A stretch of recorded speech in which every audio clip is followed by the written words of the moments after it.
Welcome. Welcome. The eyes of creation in both the physical and non-physical dimensions are watching from all around the cosmos. Your angelic families, they're watching. Everything that is happening right now at this moment. In this now moment. Sheluku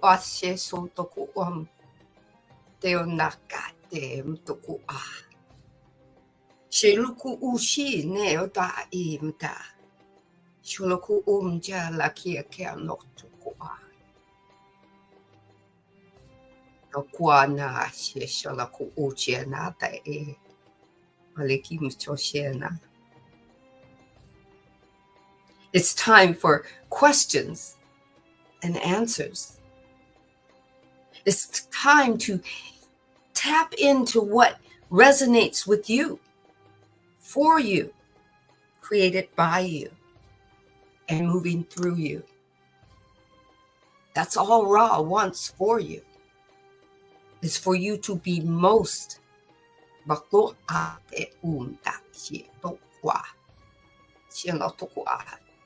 you at every moment. I and I. I and I. All of creation moves in, through, and as the I and I in you. Welcome. Marcus?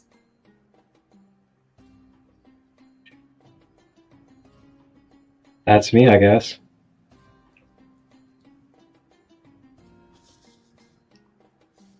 How are you, Sandee? I'm glorious. I'm glorious. How are you, Marcus? I'd say glorious times 2 as well. That's for sure. I've just been feeling the abundance, the blessings, the healing. The healing. I had a fractured rib about 2 weeks ago that began, and it's already feeling about at least 80% healed. And this is something that heals in a couple of months, typically. But I've started learning and tapping in, learning something about my own body, because I tap in and tune in, see what it really needs and what type of concentrated love for my own self it needs as well. So I've been doing my own healing and using different tools, different practices, including chakra balancing. And yes, believe it or not, chakra balancing can help physically heal you, as there's a connection in a multidimensional sense. So I'll definitely touch on that a little bit later on and share a little bit about my process and how I've been able to kind of speed up this process of healing a fractured rib. And along with that, we are about to be joined by a wonderful guest. And this sacred brother is one that has been a part of the medicine path of free energy devices, as well as EMF protection, tensor ring devices as well, with copper, crystals, and other beautiful instruments. And he is a business owner of himself when it comes to his creations and his passions. And he's going to be joining us tonight as we talk about the Law of One, a little bit of Orgonite energy, and recap on the first 2 books. And joining us, Munaz Magica. Welcome, brother. Greeting all beings in the love and the light. How are you tonight? I am well overall. The wellness, I was just sharing that it's ever present, the consciousness, the one infinite creator, the eye of the I, in which I am, is eternally well, which I have noticed throughout the journey here in this incarnation. And as this wellness and this perfection that is an inherent aspect of this wellness, as it manifests in my life, what is not of that perfection, what is not of that wellness is coming up to the surface to be loved, to be integrated, to be understood, to be harmonized. And I realize that the more that I'm dedicated to this path of positive polarization, the more that the negative polarity within me that is in the unseen or the unconscious or the subconscious will indeed come up. And in this now, I'm actually moving through some emotion. I'm present with it in my field, and I'm doing my best to, invite it in for tea, as Ram Dass said. Just, love it and have it here with us. So. Beautiful. Well, thank you for being with us tonight, brother man. It's really an honor to have you share space with us. And, I've been on this walk with you for a couple of years, kind of flown in and out of your space, checking out the beautiful things that you're serving. And I gotta say, man, beautiful, beautiful science and alchemy and wonderful tools that you are creating. They are definitely beautiful and just super unique and authentic. And thank you for serving and providing these devices for us. Thank you. Thank you. You're welcome. That's what it's all about. Oh, go ahead, Sandra. Oh, no, I was going to tell everyone that's what it's all about, how infinitely we all have our unique gifts and talents and what we bring to the service of all, or the service of others, which is what Ra talks about continually, is the choices we get to make for service to others. As we grow and expand within our own self, we get to share what we know. We don't get to make anybody do it our way, but we get to share it. That's the gift right there.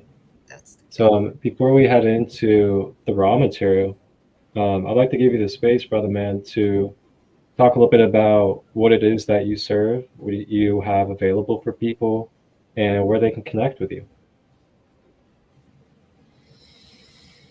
Yeah, so, I got this tensor ring around my neck. This is, ancient technology that has, what I've come to realize now, was just simply rediscovered by this man named Slim Sperling and a lot of other beings that were around him at the time when this was unraveling.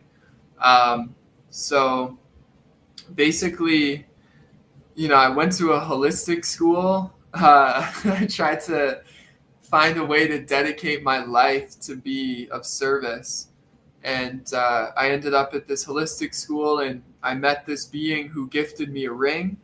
And then when I found out what exactly it was, that there was an energy field of harmonic frequency within the ring that was connected to, the great pyramids and sacred geometry and free energy and ascension and healing and harmony, I was like, this is it. This is my path.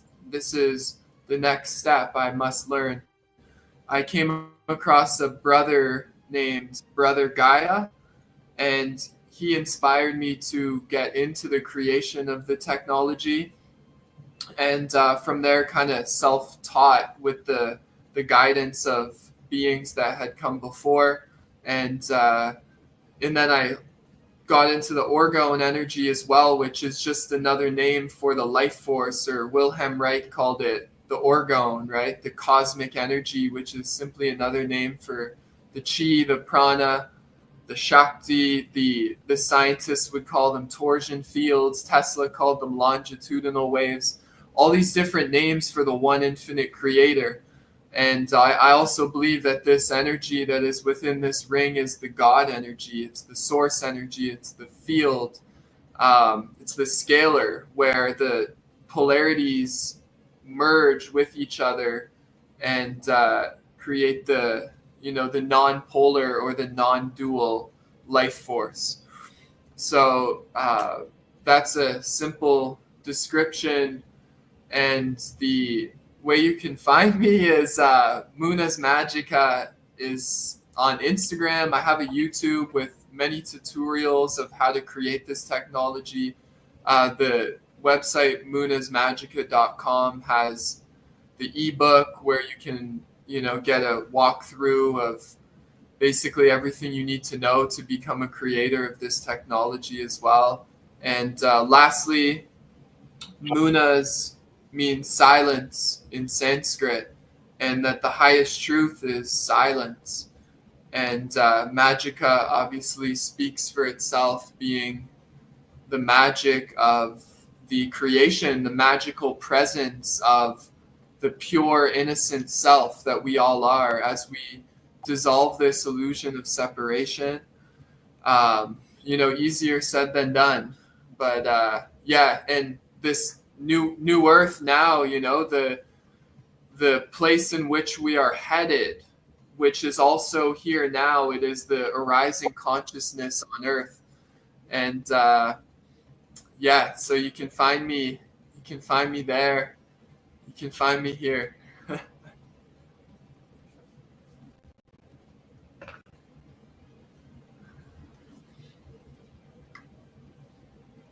Wonderful.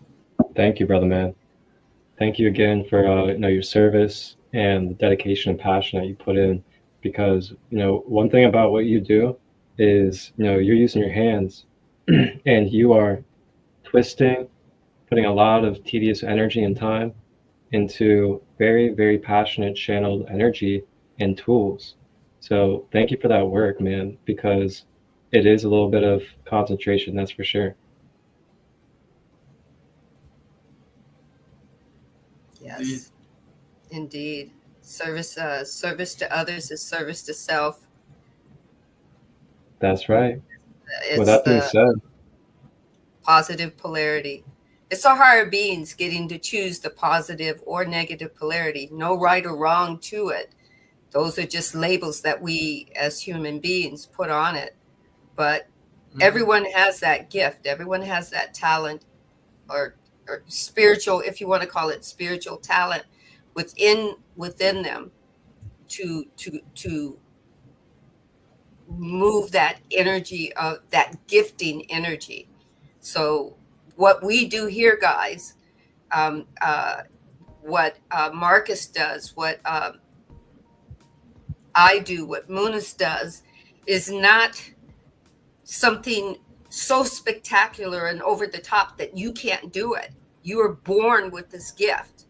You just have to go within and ask an embodying question to your higher self, or if those you want to call it your oversoul or your higher being, or whatever your label is for the highest version of you that you haven't gotten to yet. You can do this as well. You don't need to have a website. You don't even need to have any kind of spectacular Instagram page that just stands out and have 1 million followers. All you have to do is just be authentically you. You start where you start. That's what Raw is all about. Raw is just saying, we're here to give you the information. We can't make you do anything with it, but we're here to give the information to you.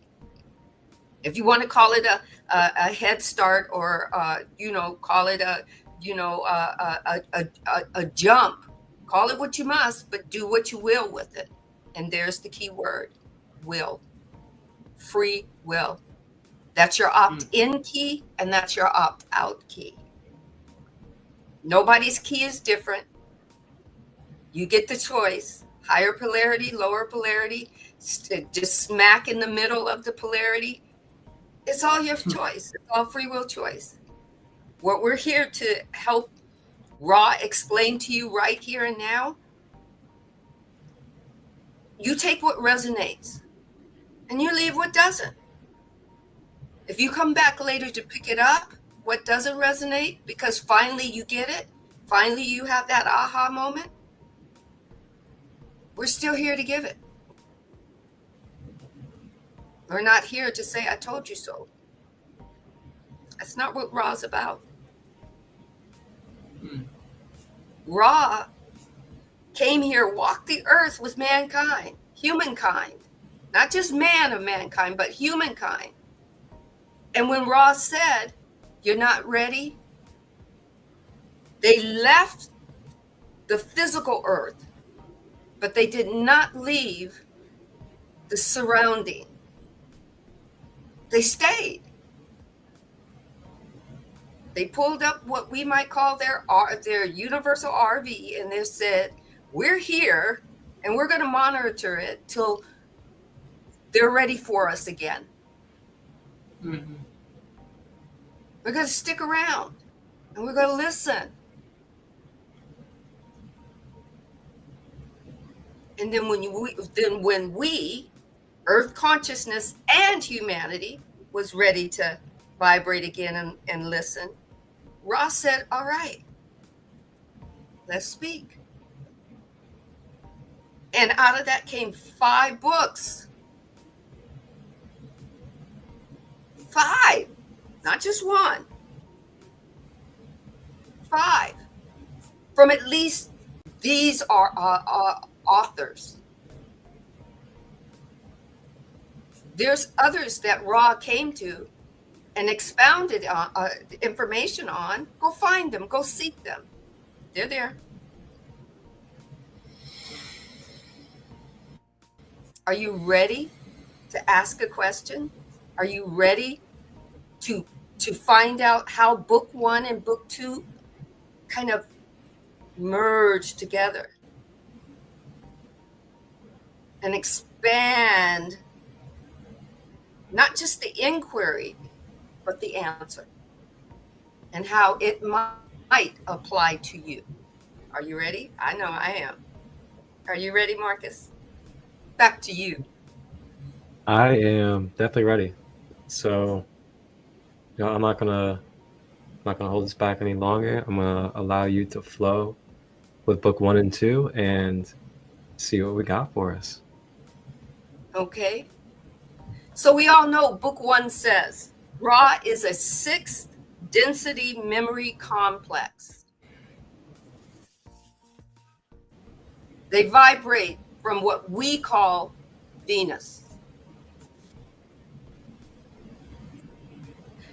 The planet and the beings merged to become a 6th density complex. They became in alignment with each other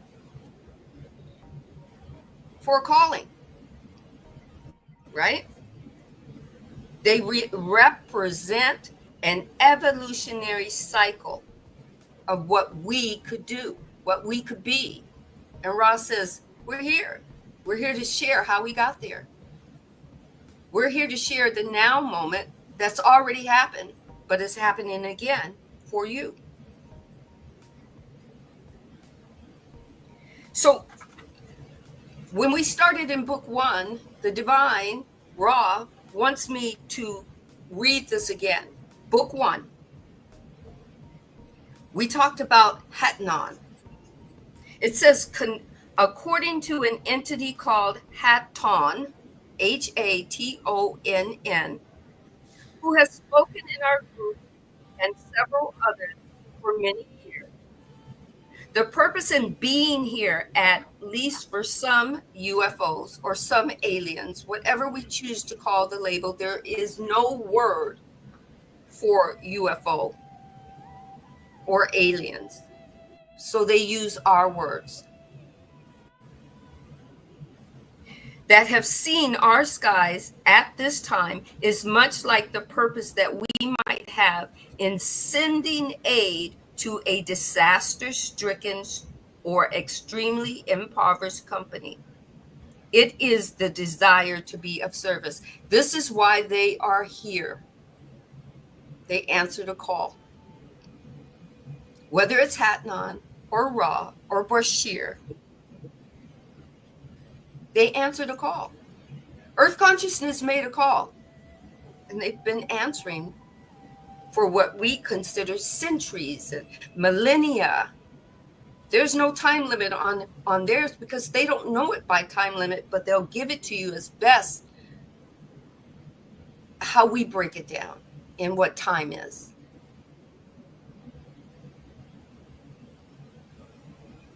Hatnan says, we have been contacting people of planet Earth for many, many of your years.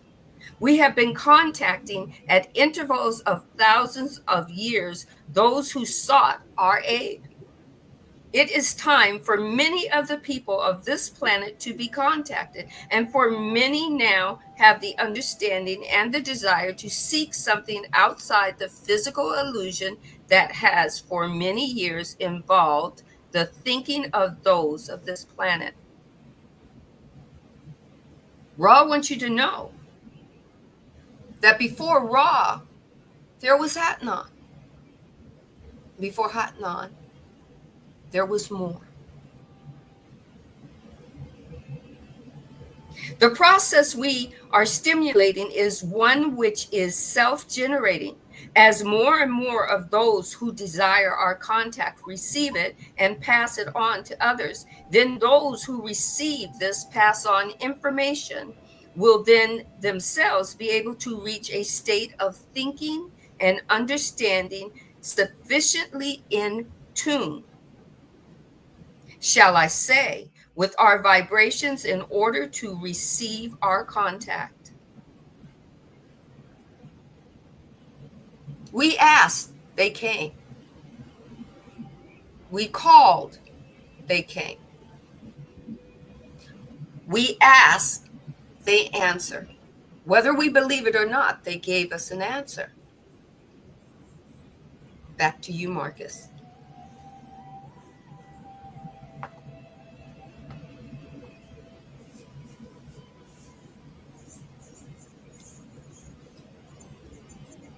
Wow.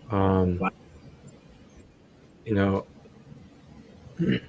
I'll actually I'll give some space over to our brother Munsa Magica over there. Brother man, do you have anything that you would like to share or reflect upon with that reading?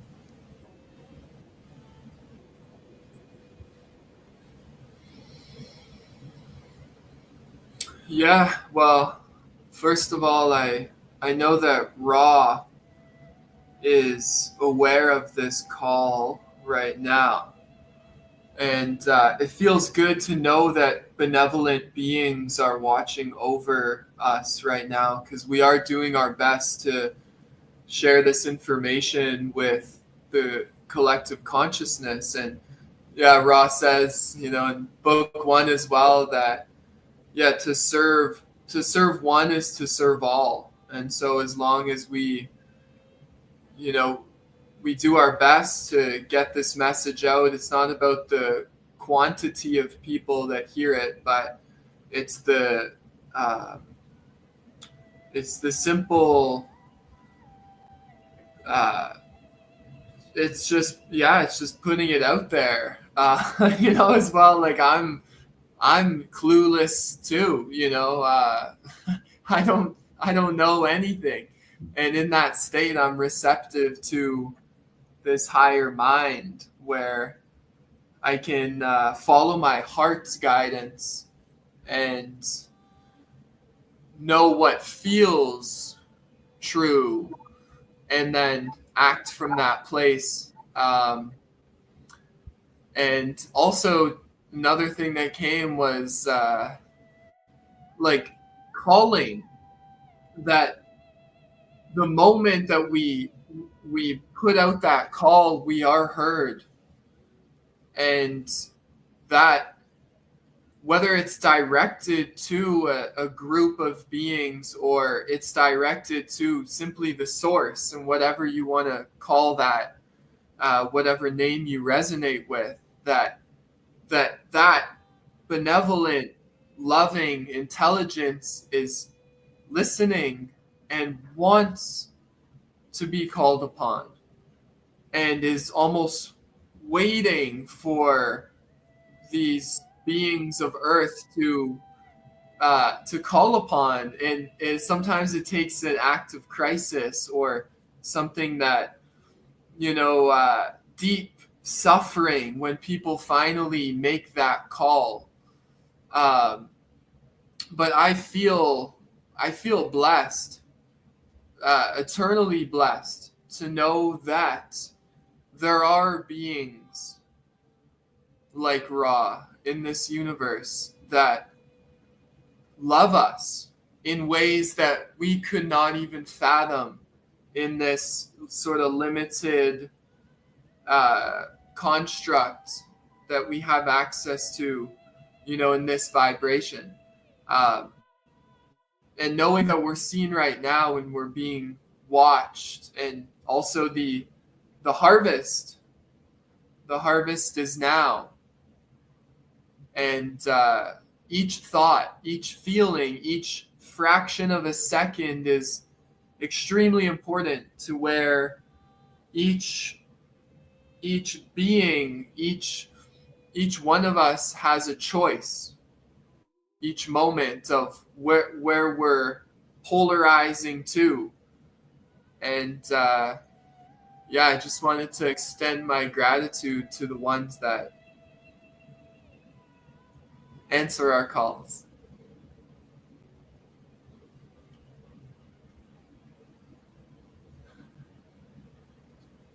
That was very medicinal. Thank you, brother.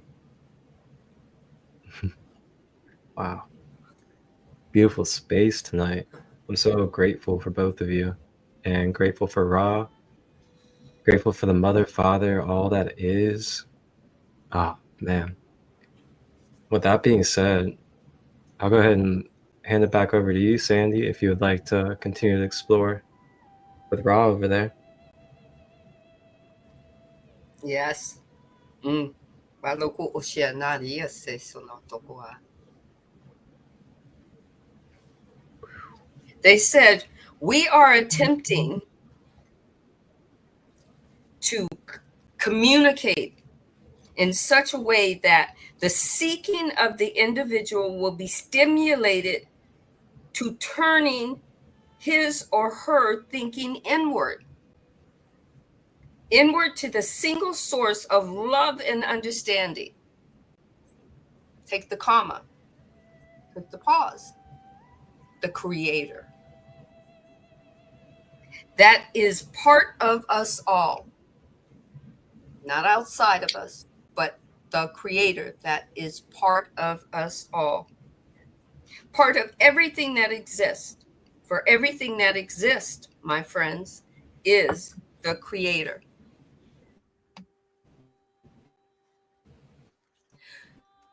Ra and Hatnon wanted to let you know that they are not doing this because they're seeking themselves. They already know themselves as the Creator, as the one true Creator, the expression of the one true Creator. They're seeking to service you as the one true Creator. You're an expression. If you have a question about that, put it in the chat. If you had a question like I did when I was a little kid, how can I be the one true Creator and be me at the same time? It doesn't make sense, because we were taught one straight line of information. We were taught, you're born. We were taught, you grow, you go to school. We were taught, you start working, you work your whole life. We were taught, you work till you can't work anymore and you retire. And we were taught, you grow old and you die. So how can you believe that you are one in the same of a divine? We were taught divine was outside of us. Ra, Hatnan, Bashir, Abraham, and many others that channeled through to give us a message, gave us the message that we are wholeness. We are the one true divine seeking itself as us. That's all they came to do, was give us information that says, yes, you are the I and I. You are the capital I and the capital I. You are the one true creator expressing as the one true I that is you. It took me a long time to get that. I moved through every question, every religion that I tried to seek what was already in me. I tried to seek it because I was told it was outside of me. And all Ra wants you to know is that it's in you already. And you have to go seek it. Not know it first, but seek it. And then know thyself.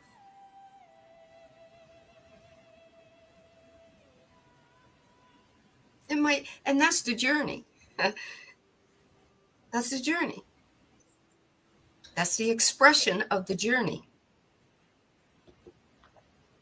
They said, we are very privileged to have you join us in this great service at this time in our history.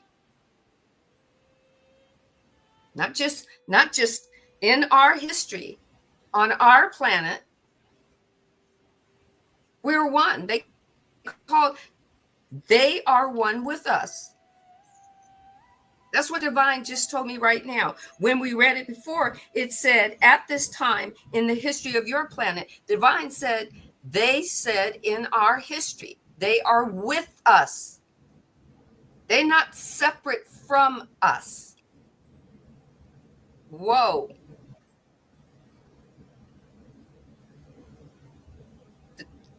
The Divine just dropped the big fucking quarter. Ra isn't separate from us. Ra is an expression of the divine that's part of us.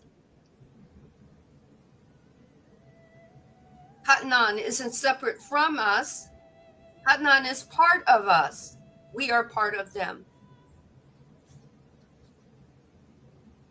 In every now moment, in every expression of what we call time, everywhere, we are part of that divine experience. It's not separate. Every now moment, every frequency, we're not separate from it. It's part of us and we're part of it. Hatnan says, speak our desires to seek something outside of the physical illusion. When the Creator speaks, the Creator talks about something that is so often referred to by others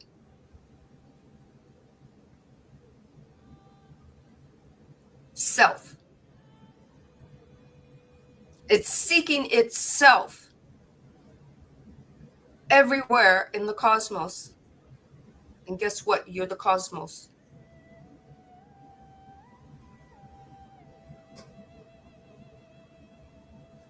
Ra calls the confederation of planets in the service of the infinite creator as the original thought. This is another term for our word love, but implies a great deal more. It implies unity that is so great that we do not see each other simply as close friends or brothers or sisters, but ideally as the creator. When I look at Marcus, I see him as the creator, not just a collaborator.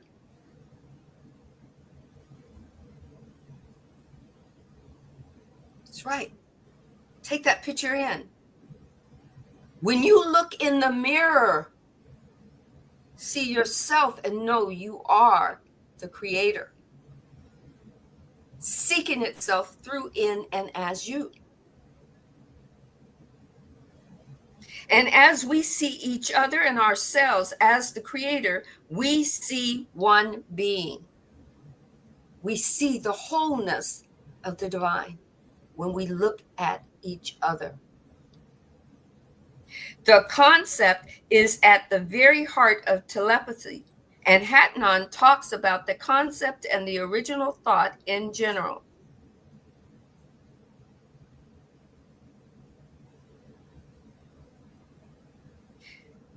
It is said, at this time I'm in a craft far above your place of dwelling. I am at this time able to monitor your thoughts.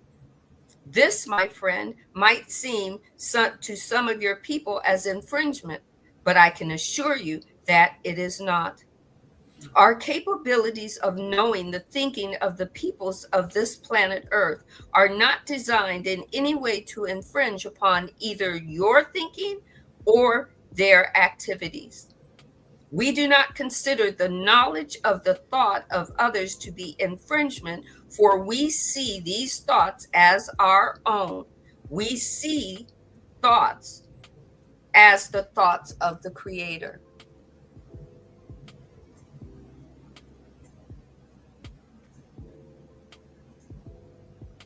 Every thought you've ever had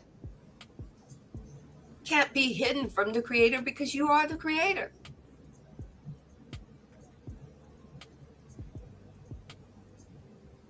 The Creator will not usurp your thoughts. You still get to create from those thoughts.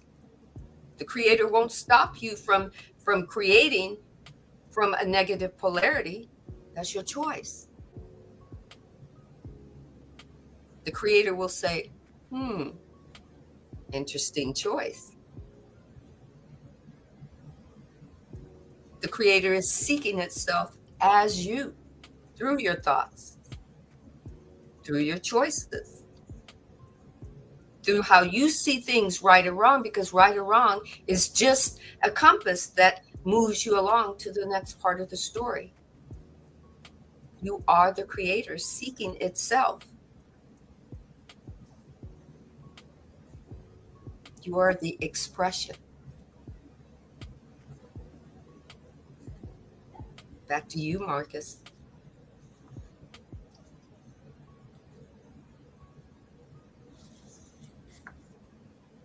No, something has been coming to me lately.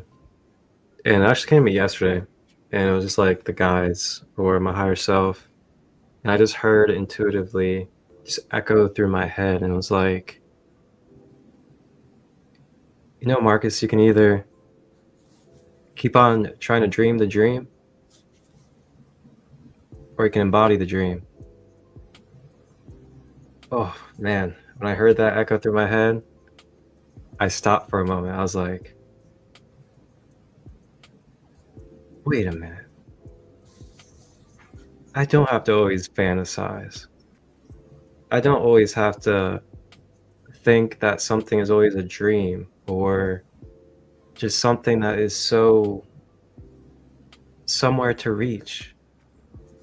But I can remember that I'm the one who created all this in the first place, and I'm here to experience it all. And with that, what really is a dream? What's a dream from reality? What's a reality from a dream? What is real from fake? What is fake from real? And I've just been really blending it all, mixing it and mastering it and flowing, dividing, and putting it all back together. And wow, what a beautiful life we have. I am just so grateful. And The beauty is we can dream and we can embody the dream at the same time and at different times. And there's no right or wrong because it's the dream. It's just all interchangeable, transmuting. And when we can allow ourselves that grace of reprogramming ourselves subconsciously into the law of one alignment, the law of one alignment as in just this type of knowledge, this embodiment, the peace that we can have within ourselves. And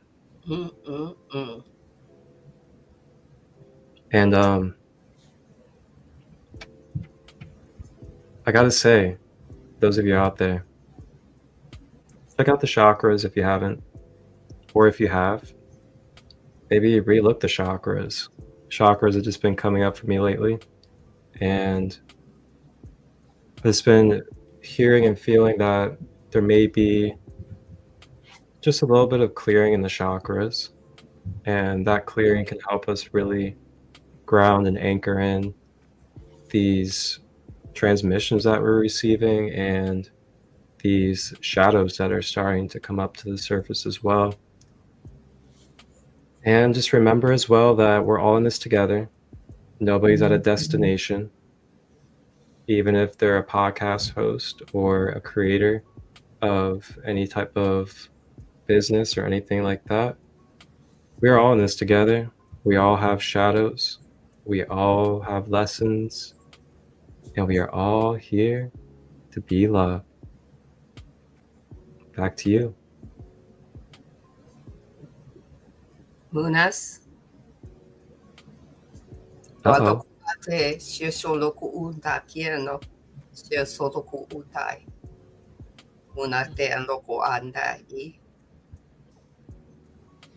Share.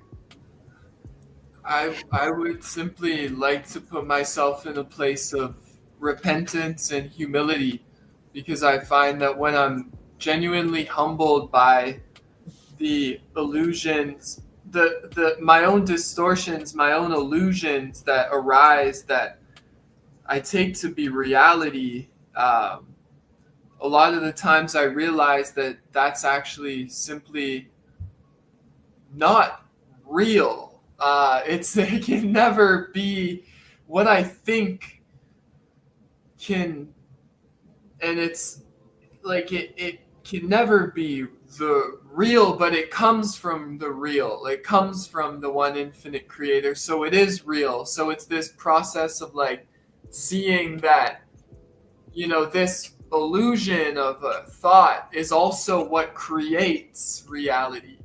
So it's like the illusion is another name for reality. It's just like the expression of reality or the outer manifestation. So I realized that this word illusion, if we recontextualize it in a healthy way, that it's not a negative thing. And that's something that's coming up for me. It's like, we've been conditioned to be like, oh, that's an illusion, or like the Matrix is an illusion. It's like, no, because it exists, it must be real. There's life there. There's the divine, the Christ is there. The heart is there. So it's real. So it has love within it. So we must love everything. And even when we see our brothers and sisters that choose the negative path, they have to turn around and they hit the brick wall at the 6th density anyways, and they have to. There's the illusion, it only goes so far until you have to recognize that there is actually a divine, benevolent, all-loving creator that is the field and that is here now. And that's what's coming up for me. Humility. Yeah, I love the way, because it Okay, I've got to slow my roll. The divine is always seeking itself, and it's moving up the polarities back to merge with itself. It's the dreamer having a dream about the dreamer dreaming. That's how triune we are. It's the dreamer, the divine, having a dream about itself, having a dream. And these polarities that we've moved through, whether we do it incarnations or not, whether we do it all through this body, we're finally understanding that we've come into this third density to have duality. Whether we call it the matrix, or whether we call it illusion, or whether we call it consciousness or awareness, whether we call it Buddha consciousness or Christ consciousness, we came to have a relationship with duality. So if there's an up, there must be a down. If there is a good, there will be a bad. But we get to choose from it where it takes us. No right or wrong to it as far as the divine is concerned, because the divine is seeking itself in us. And the divine will say, I'm not judging you. You may have been told once upon a time that you were judged, but I'm not judging you. But guess what? That is a choice. If you want to still keep thinking that you're being judged, I honor that. Because I am the dreamer having a dream about you, dreaming about being in captivity of being separate, or being in fear, or being a victim. It's okay. If that's what you want to be, I'm going to be it with you. That's the divine. That's the one true creator seeking itself in duality. So if somebody tells you this duality is a matrix, what are you going to do with it? You're the one true creator. If they tell you it's illusion, what are you going to do with it? You're the one true creator. If they tell you that it's all awareness, it's all the mind, what are you going to do with it? You're the one true creator.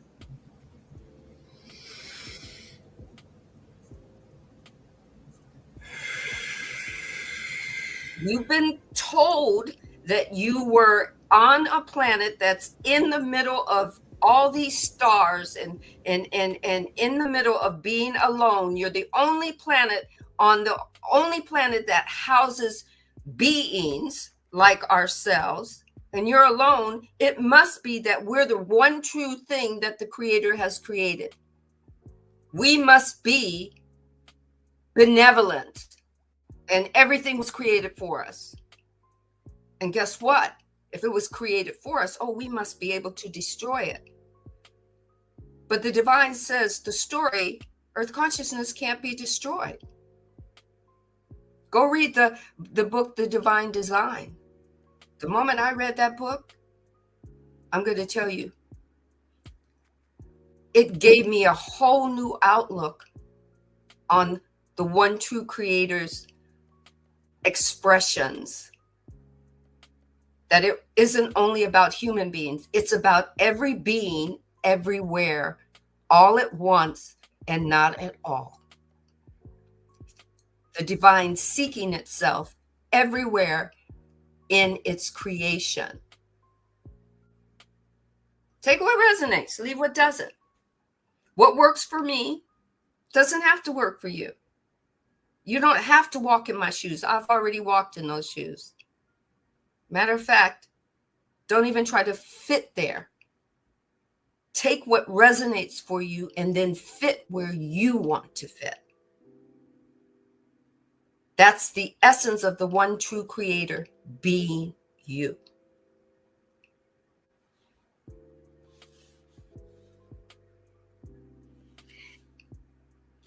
Hatnan said, I cannot overemphasize the necessity of becoming able to understand the nature of the potential within your illusion, and then by self-analysis and meditation, reacting to that in a way which will express the thought that generated us, the thought of our creator. This was done by the teacher whom you know as Jesus. This man recognized his position. He recognized the illusion. He understood the reason for the potential within the illusion. And his reaction was, or is, to these potentials and activities within illusion was reaction, which was expressing the thought of the one true creator in the thought of love. Now that's one example. We've been reading book 1 and book 2, and the divine keeps giving you examples of expressions of itself and many others. Those that took the positive polarity are, and guess what? Our higher beings got to choose the higher polarity or the lower polarity, along with our body and our mind that got to choose free will. There's a lot of choosing going on. There's a lot of free will fucking choice going on. When you dive deep into it and understand that your higher being, that being that is intricately connected to the I and the I of you, gets to make a choice. It gets to move up the polarities and make a choice and understand. If it makes a choice of a negative polarity and it stays all the way up there to the 6th density, before it merges back with the divine, it at that point, it has to go back to the one true creator of love. Or guess what? It gets to, at 6th density, that soul beingness gets to turn around and do it all over again. It can say, I'm not ready yet. And the divine says, let it be so. And it gets to start all over again. It has to do the process again. It might not do it in your body, but it gets to start over again. It has choice. Your higher being or your oversoul, whatever you want to call it, is the divine seeking itself and making a choice to go back to square one. Or it can decide, I don't want to do baby again. I don't want to go through the whole birthing process. I think I just want to be part of consciousness that is part of the density of things that people want. I can be that. I can be the consciousness of a cow, so somebody can eat, or a plant. Deep, huh? When you wake up with these kind of dreams that the divine gives you, holy shit. I woke up with that a couple of days ago, and the divine says, you're gonna talk about this. Go to this page 29 in the book 1. And I said, okay. It's deep. And then when you think you know all that you think you know, shit, there's more.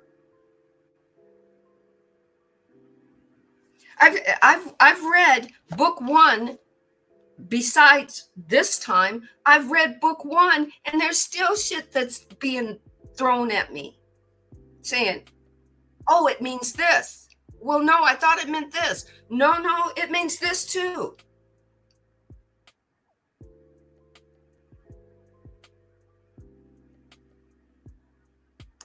And it always goes back to the one creator seeking itself because it wanted to know itself. It knows itself in all of its formless, but it wanted to know itself in form. It's not that it didn't know it couldn't do any of the things that it could do. It's saying, I want to do them. And it's giving us this opportunity. The triunus, yeah. Once you figure that out, once you have that awakening and you figure out that you're not just your body and you're not just your mind, and you figured that I've got some kind of oversoul, or I've got some kind of higher being, and then you start tapping into that, your mind is going to just be blown. Once you figure out that you can actually create your own healing,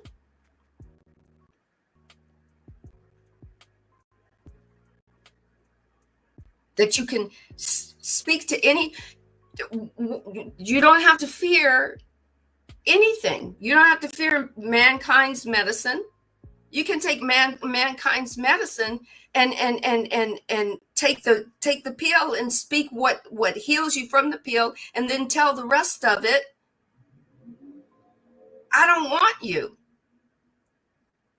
Give it permission to go back to the divine, because that's what it was before it became pill form. Take only what you need.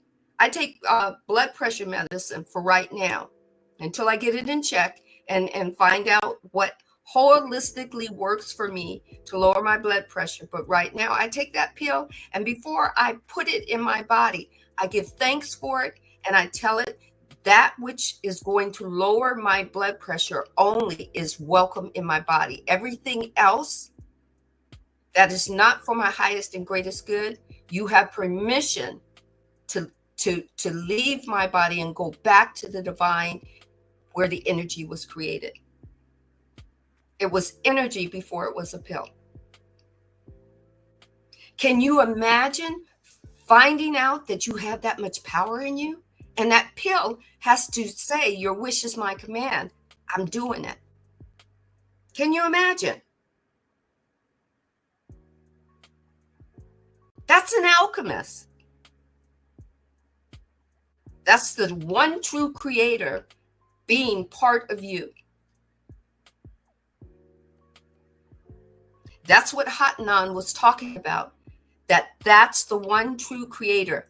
Every thought is the one true creator. Every thought that you'll ever have, every thought that you think about having, but don't dare to have because somebody else told you that, ooh, you can't think that. I don't think that's going to work for you. Well, the one true creator says, what's your thought? Give it to me. Why are you giving it to somebody else? The one true creator. It knows every thought that you're going to have before you have it.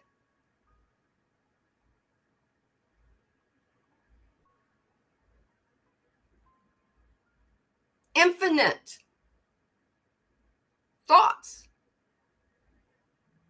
You get to choose them, and you can't hide them from the one true creator, because the one true creator is you. Somebody needs to hear that now, or either in replay. Somebody is about to shift because of this. Go read the book, The Divine Design. We as humans have come here to shift and to expand.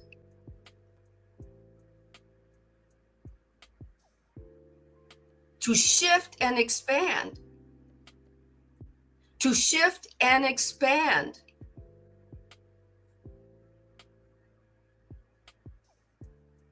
And then evolve to the next moment. Whoa.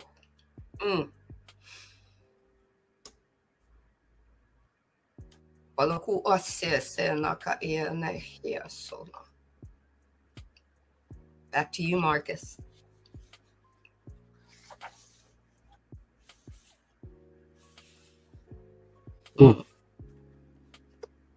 This grounding that all in.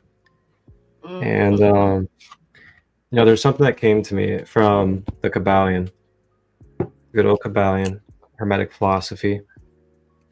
And, all this talk about different planes and different beings, different body forms. And it reminds me of the Hermetic principle of the planes of correspondence. The good old plane of correspondence. It talks about how there are basically parallel multidimensional planes of existence, all simultaneously existing at one time, interconnected, fluidly. Depending upon the mental vibration that you are concentrating, your free will energy as a multidimensional being, you may mentally assimilate that reality as your embodied experience.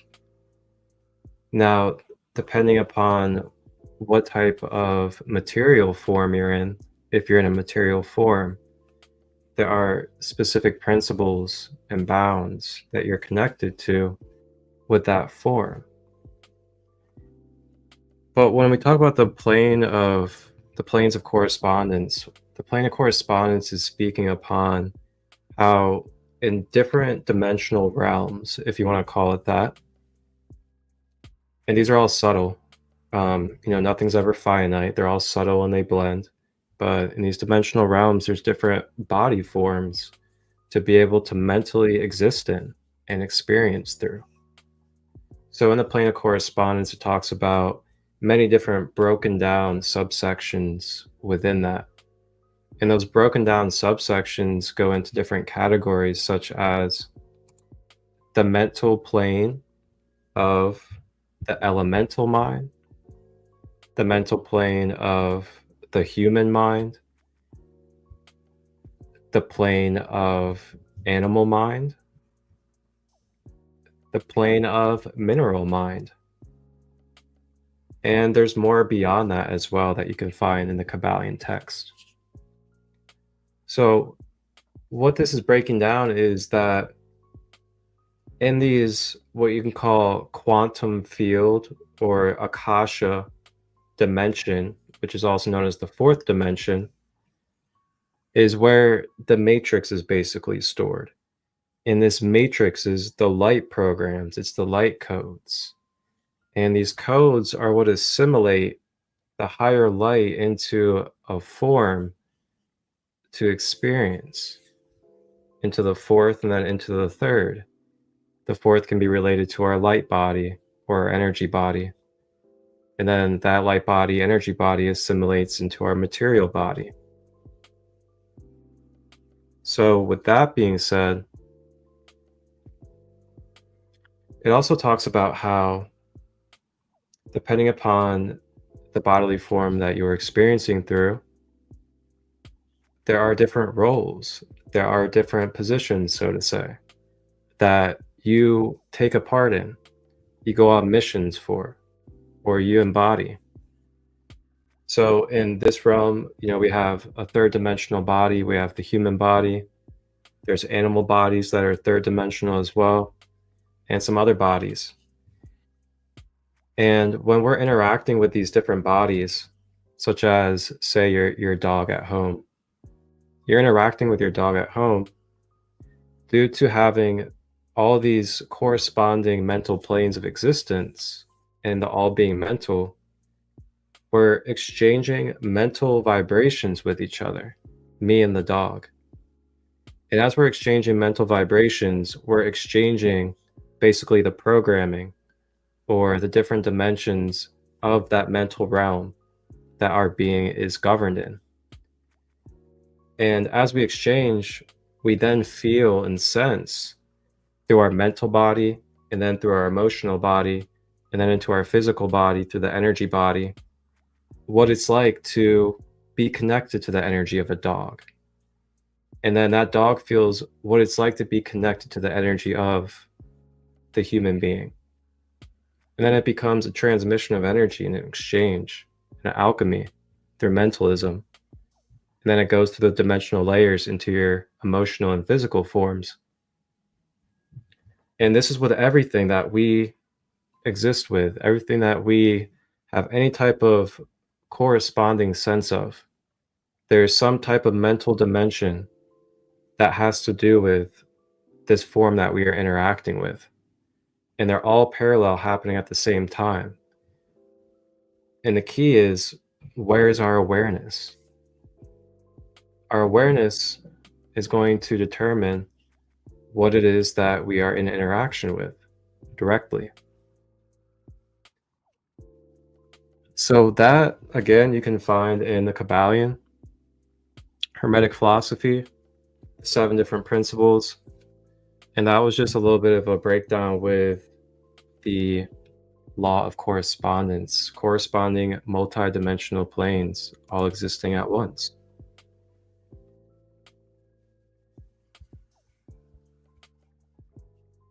I'll hand it over to somebody else. Munas.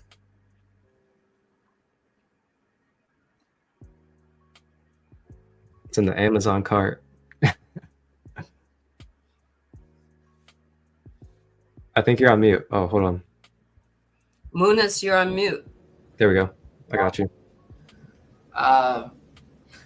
Yeah, I'm in resonance. I was gonna say I got to go downstairs in my apartment to get the door. So if I fly off, then I'll pop back, and that's all I have to say. Okay. Yeah, my partner is coming home from teaching yoga, and she does sound healing, so she's gonna be home soon. So I just gotta run down. So if you see me pop out, I'm still here. Okay, I was gonna say I could just take you off the screen, and then you can stay on here. And if I see you pop in, then you can be good. Okay. Great. All right, brother, man. Love. One love. One love. Always. So I'll just take you off the screen.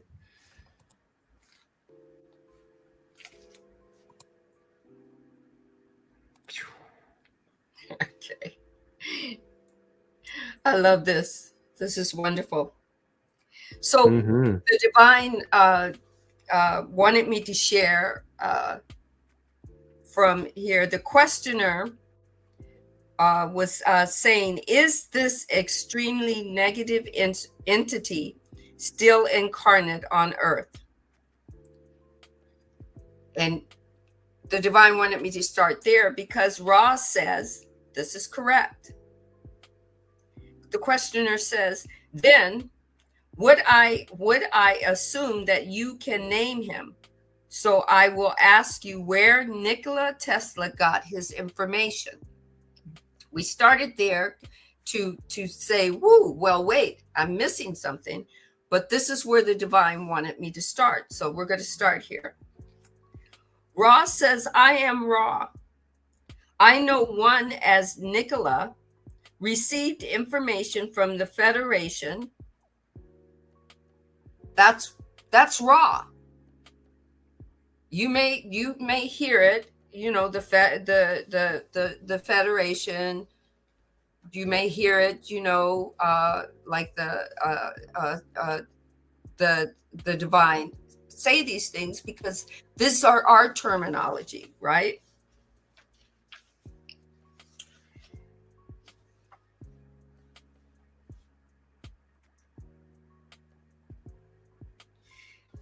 They go on to say, it is unfortunate, shall we say, that like many body-spirit complexes, that's us, because remember, Ra is a 6th density complex, right?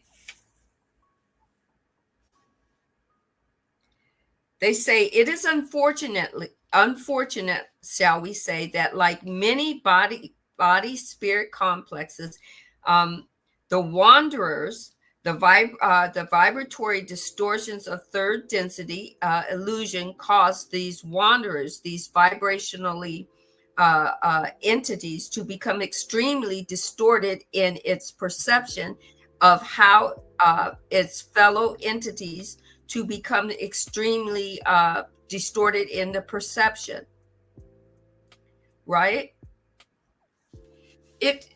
It means that they get to make a choice. Nikola Tesla was misunderstood. At least that's what we thought. Because there were others that took the path, the negative path, of service to self only at all costs, which included stealing his ideas, so to speak, by hindering him from allowing his ideas to be performed, because they knew better, because they had money to keep him from allowing his information to go out there. Nikola Tesla died penniless, but yet when it was time for them to make money off of his inventions, they had no problem using them. Service to self at the expense and cost of others. But the divine wants you to know that cause and effect, the law of karma, is always in play. So service to self only has its recourses.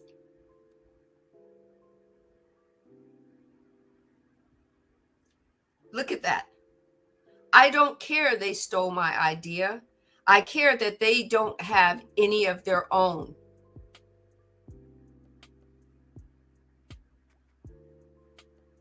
That's all he said. I don't care that they stole my idea. I care that they didn't have any of their own. Because he looked at self, which is them, his other self, them walking the path of the negative, or moving through the negative path, the negative polarity.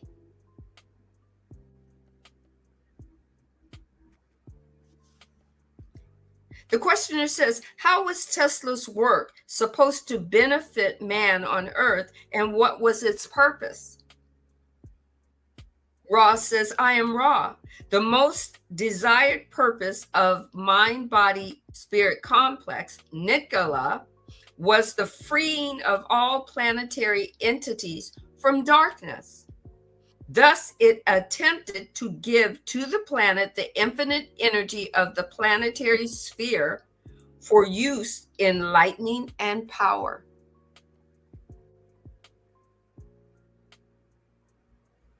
The questioner said, by freeing the planetary entities from darkness, precisely what do you mean?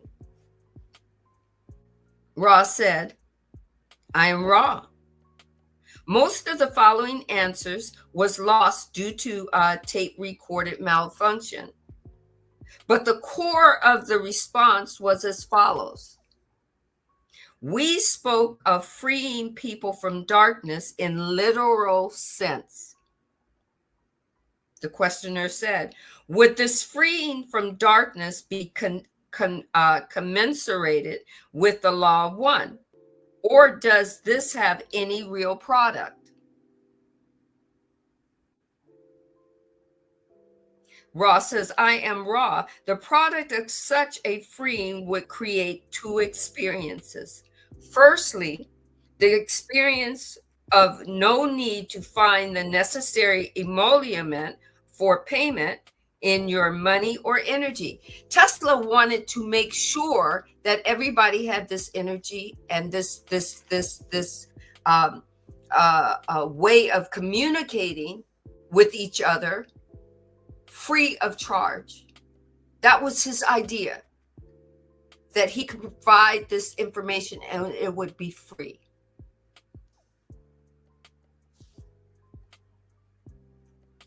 Secondly, the leisure afforded, thereby amplifying the possibility and enhancing the probability of the freedom to then search the self, the beginning of seeking the law of one.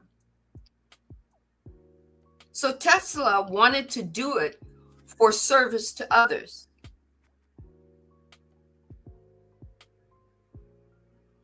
But the people that told him he couldn't do this, that told him he was crazy, were saying that they wanted service to self. They needed to make money, that his thought would not work if he was not going to charge.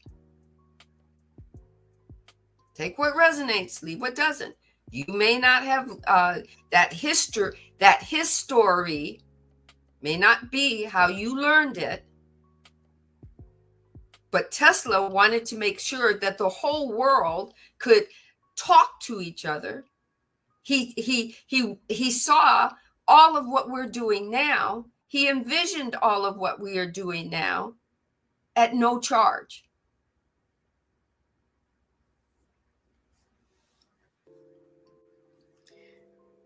Ra goes on to say, few there are working physically from daybreak to darkness, as you name them, upon your plane, who can contemplate the law of one in consciousness fashion.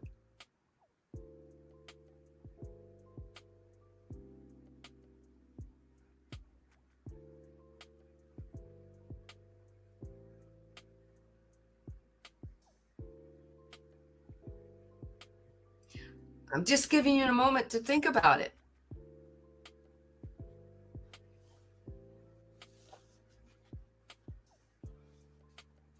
Any questions? Back to you, Marcus.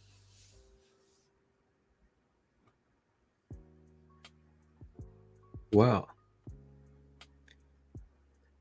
You know, Nikola Tesla is one of my favorites to connect with. The studies, just the energy of Nikola Tesla. Wow. I gotta say,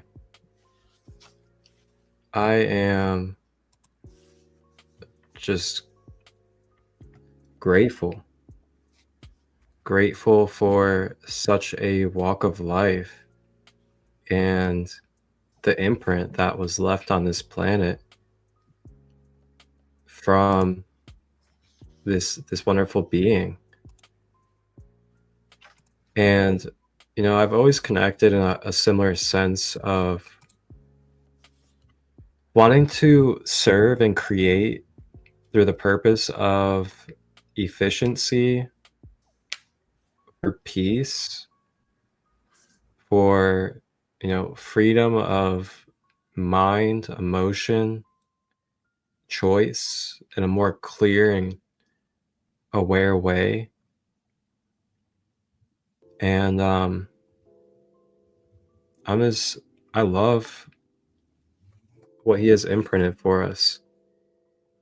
You know, I'm sure Muniz as well has plenty to connect with when it comes to Nikola Tesla, because he actually directly works with some of the device technologies that have been imprinted through Tesla into this earth plane. So if he is with us, I'll go ahead and allow him to share a little bit about his relationship with Tesla.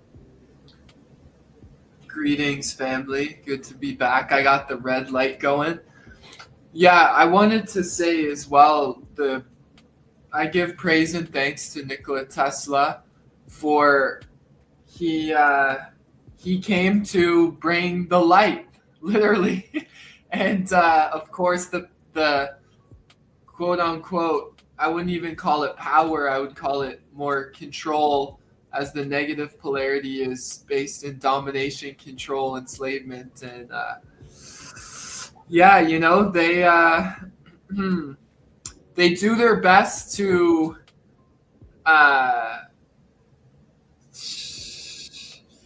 feel like they're in control for as long as they can. But truth be told is that it is the beginning of New Earth, and you can't stop it. The realm that I'm in, there is a whole lot of free energy going on, and if we understand that the natural cycle of Earth going into the fourth density, positive, in 2012, according to Ra, is that free energy is going to be prominent on Earth once again. And Tesla came to, bring the light and to basically unify everybody, because when free energy is in the collective, there's no choice but to unify. In a sense, it's what I've noticed is being a creator of this technology, and the tensoring being a very raw example of, the torsion field or the scalar wave, or the Tesla called them the longitudinal wave. This is that life force energy. And what I believe Tesla, according to Ra, was a wanderer from a higher density, and kind of came here on a mission. But obviously, because of the veil of forgetting, we forget why we came here, and that's kind of the trip about it too, because it gives us that choice, which is inherent in the third density. But pulling it back to Tesla, is that he is a great inspiration of mine, and his level of purity, I feel, and of there's a Tesla violet ray wand, which we can test our organite pyramids, and basically we test the plasma coming off of it, or it's like the purple, the purple lightning bolt. But yeah, so we can test that when we test with our orgone devices, and we can see the conductivity. But yeah, I mean, being a creator of this tech, it's like I'm just doing my best to free myself from my own mind. And really, at the end of the day, that's the most important. And that when I'm in that flow state, I'm able to channel this technology, like I'll get this one right here. This one is the harmonizer, and this, where are we at? So this one creates the torus field, and the qubits, actually, the sacred qubit from this one is the 144 megahertz, and then the bigger one is the 177. So we call this the cosmic wash tub. And what this is, it's a frequency broadcasting device. So this was originally created to clean air pollution, but we found that you can actually put out frequencies into the field and override things like 5G and EMF that is harmful and is not beneficial to life, and is actually a destructive harmonic. But yeah, that's just a little download on the free energy tech, which, what I will say is, it's here, and it's kind of like it's coming into the collective mind very rapidly. So I'll leave it at that. I'm gonna go run down and get my beloved here. I think she texted me. Sounds good, brother. Thank you. And as he said, Tesla was a wanderer. Ra did say that. I was about to read that in the next wave of reading. Ra says, wanderers incarnate in several waves, as you may call them, in order to bring into existence the gradual freeing from the demands of the diurnal cycles and lack of freedom of leisure.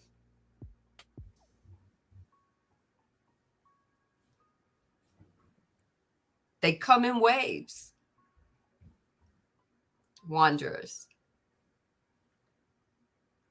And they come knowing, our higher beings know, our higher beings or oversouls, whatever, they know that they're going to have amnesia for a little while. They know the whole process of third density. When they come here, they don't say, oh, it's a bad place, I want to go there. They come here, it's going, oh, it's going to be exciting. I'm excited. I'm going there with purpose, and I'm going to get it done.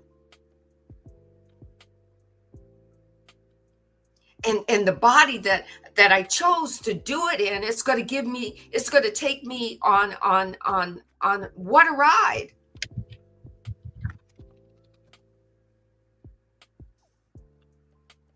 And sometimes, yeah, that higher being might, for a little bit, forget what purpose it came here to do. But then sometimes it kind of jumps right in there. But he was a wanderer. His oversoul, his higher being, was a wanderer.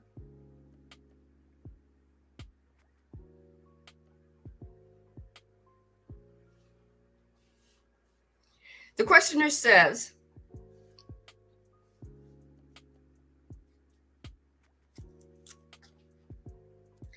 one thing that I forgot. Is it possible to have another session later on today? The divine wants you to know that when channeling through the body, the entities that are being channeled, make sure they take care of the body that's channeling them.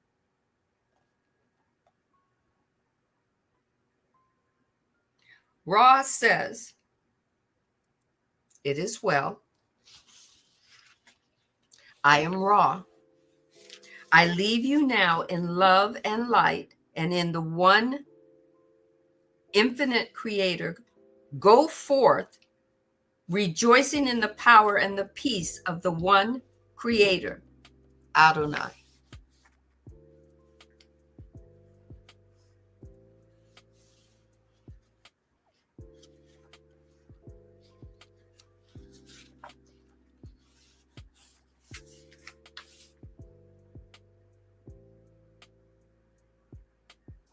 The one true creator.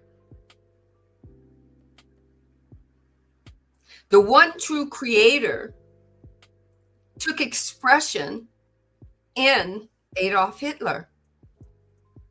You go, ooh, he was such an evil person. But the one true creator was seeking itself in, through, and as Adolf Hitler. No right or wrong to it.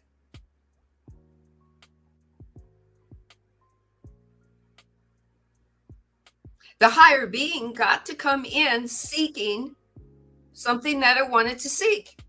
It wanted to seek control.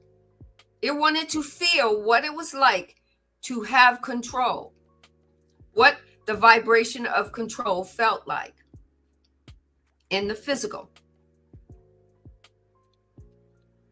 No right or wrong to it. It just wanted to feel it. And the being, the body, and the mind gave an expression of that to that higher being.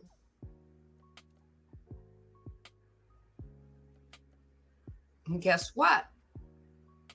All the other higher beings sat there and said, well, if you want to play this game, then that means that you're going to have people that are going to be controlled. So we'll be them for you. It's a story being played out. No right or wrong to it. And when they were coming into the pattern, or the vibrational pattern of the story that they were going to play on the playground.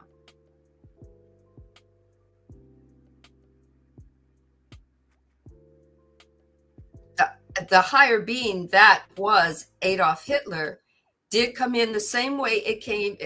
Higher beings came in other entity, in other form. And guess what? When that entity, body, mind, and soul, left this version of 3D, it went back to the divine. It merged back with the divine. Did it incarnate again? Most likely it did. Did it choose to try it again? Probably tried to control again. Didn't have to come back as Adolf Hitler a second time. It could have came back as somebody else. Trying to feel what that, trying to have that expression.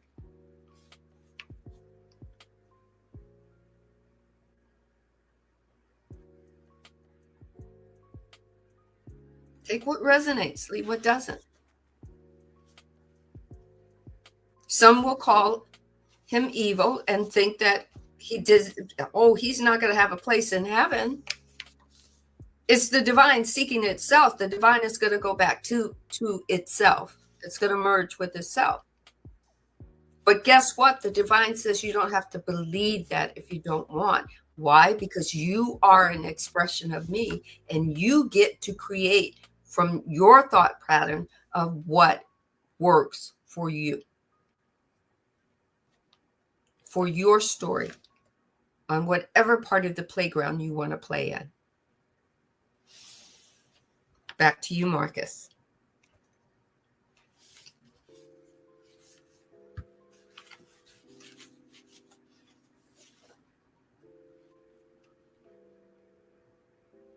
Mm-hmm.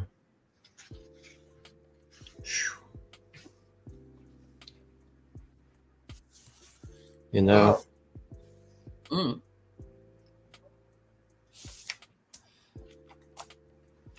I just gotta say,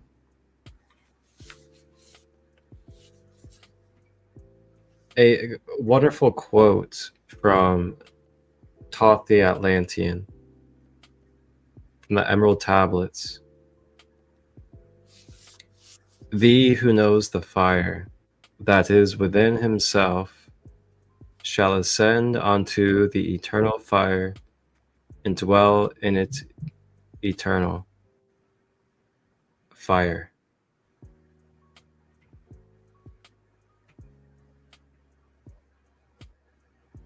And again, he who knows the fire that is within himself or herself shall ascend unto the eternal fire and dwell in the eternal fire.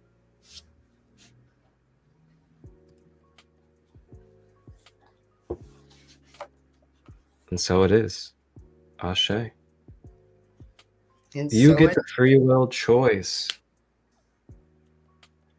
to choose if you just want to be the eternal fire. And that's all you experience. Through your lens, seeing everything else around you as the eternal fire. Including Sandee with the blue headband. Chose it specifically for an individual intention and reason that resonated with her being. And she is the same eternal fire that is Marcus choosing Dragon Ball Z. for the inner child, which is also the same eternal fire as Munas over there, with a beautiful tensor around his neck. And man, when you really just embrace it, embrace that we are all here together as the same source, experiencing at a intentional free will for really just, an eternal dance, a party, we're here to party in many different ways. And wow, I'm just so grateful. So grateful to be able to be here as one, but also be able to have our own unique blueprint. Like, what a true blessing. Couldn't be more grateful. I'll hand it back over. All right. Book 2, page 62. The questioner says, out of the Seth material, Seth was another channel entity that channeled through a human vessel.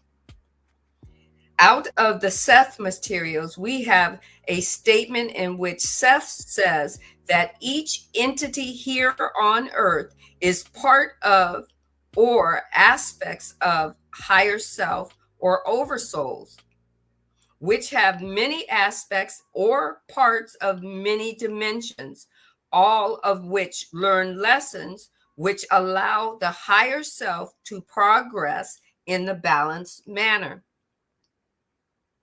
Am I to understand from this that there are many experiences similar to the ones which we experience in third density, which are governed by a single higher self?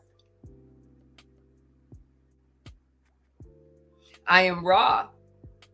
The correctness of this statement is veritable. The more imbalanced an entity becomes, the less the possibility / probability vortexes may need to be explored in parallel experiences.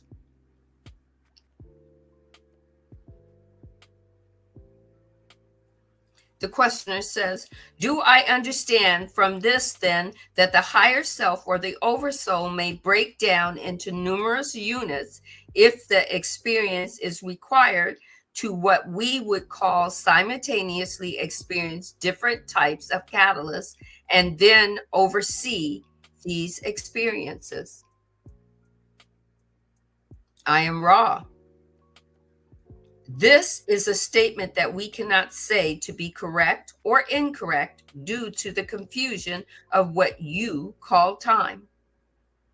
True simultaneity is available only when all things are seen to be occurring at once. Thus overshadows the concept which you speak.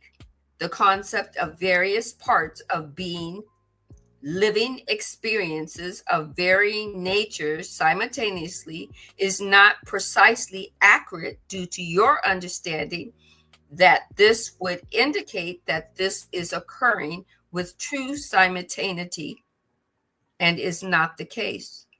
The case is from universe to universe, the parallel existence can be then programmed by the higher self, given the information available from the mind, body, spirit complex, totally regarding the probability / possibility vortexes at any crux.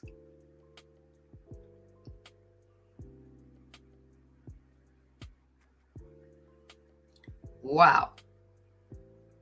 Just simply wow. It for me, that just brings, every time the divine has me say that the divine is all and nothing at the same time, it is experiencing itself as all and nothing at the same time. You're the creator. You're having a now moment of possibilities and probabilities all at the same time.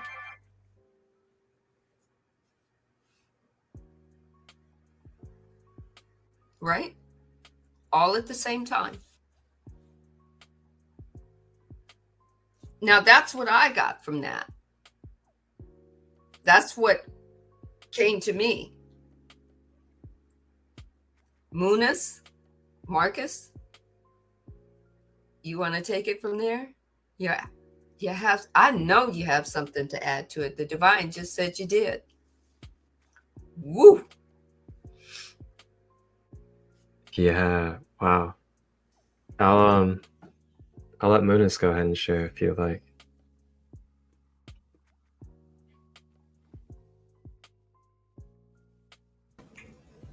Tapping into a state of meditation right now.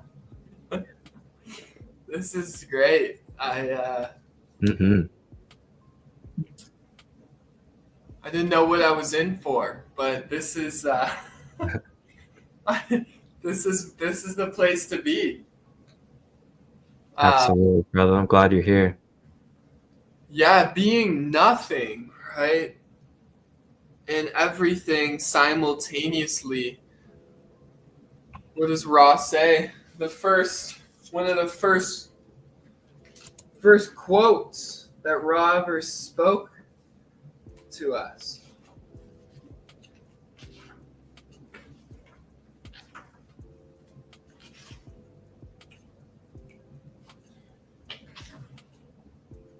You are everything, every being, every emotion, every event, every situation.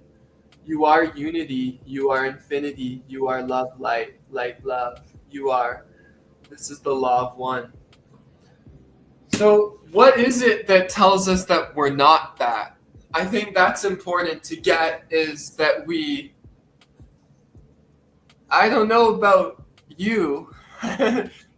Maybe I can get like a thumbs up that I'm not the only one that's dealing with this, what we call the ego construct, or like transcending the ego. I feel like, it's important to we call it the ego, but like it's the divine playing with itself. So it's like all of these processes and teachings that I've gone through to get to this point where I'm just like, I'm here now. Now it's time to create. And so, I've been loving Dr. Joe Dispenza, and he has the meditations, which is really like becoming nobody. And when you are nobody, you are the quantum field, Ra itself, the creator itself, the awareness itself. And then it's now about creating within thought and within feeling, because those are the two creative principles, right? It's like the consciousness is the foundation that holds, in which everything appears in. But it's like, what do I want to create? Like, be the change you wish to see in the world. And that is profound, that Gandhi statement. Be the change you wish to see. How deep does that go, right? It's like, it tells us that every single thought, every single feeling, and we're literally putting that out into the web, into the ether, that is affecting universes way over there, and that is affecting planets way over there. And how I, as a single Stephen, I have all this power to bring the positive change on this earth. Where does that start? That starts right here in the silence. So we got to learn how to silence the mind. And then when we silence the mind, we use the mind when we're in control to create and to project divine love. And anything that's not of that, I do my best to correct and to say, no, that's not what I want to put out into the earth. As painful as it is, as hard as it feels sometimes, to turn away from this thing that we get so addicted to. We get so addicted to our own thoughts, our own story, our own world, but maybe unity consciousness, where we merge into the social memory complex, we start to become telepathic and we merge with each other and we realize that we are one. And that is where the blissful self exists, when the ego or this illusion of being separate dissolves. And I see I am one with my brother, but not only to intellectually, theoretically hear that teaching, but to get it and to treat my brother, treat my sister as I would want to be treated. And that is the teaching. That is what's important. No matter what the mind's telling you, you don't have to listen to it. It's simply an option. It's a suggestion. But we have the power when you become the creator and you realize your oneness with it. You can say, oh no, that thought is the negative polarity. That will only breed more war. I choose the positive. I choose forgiveness.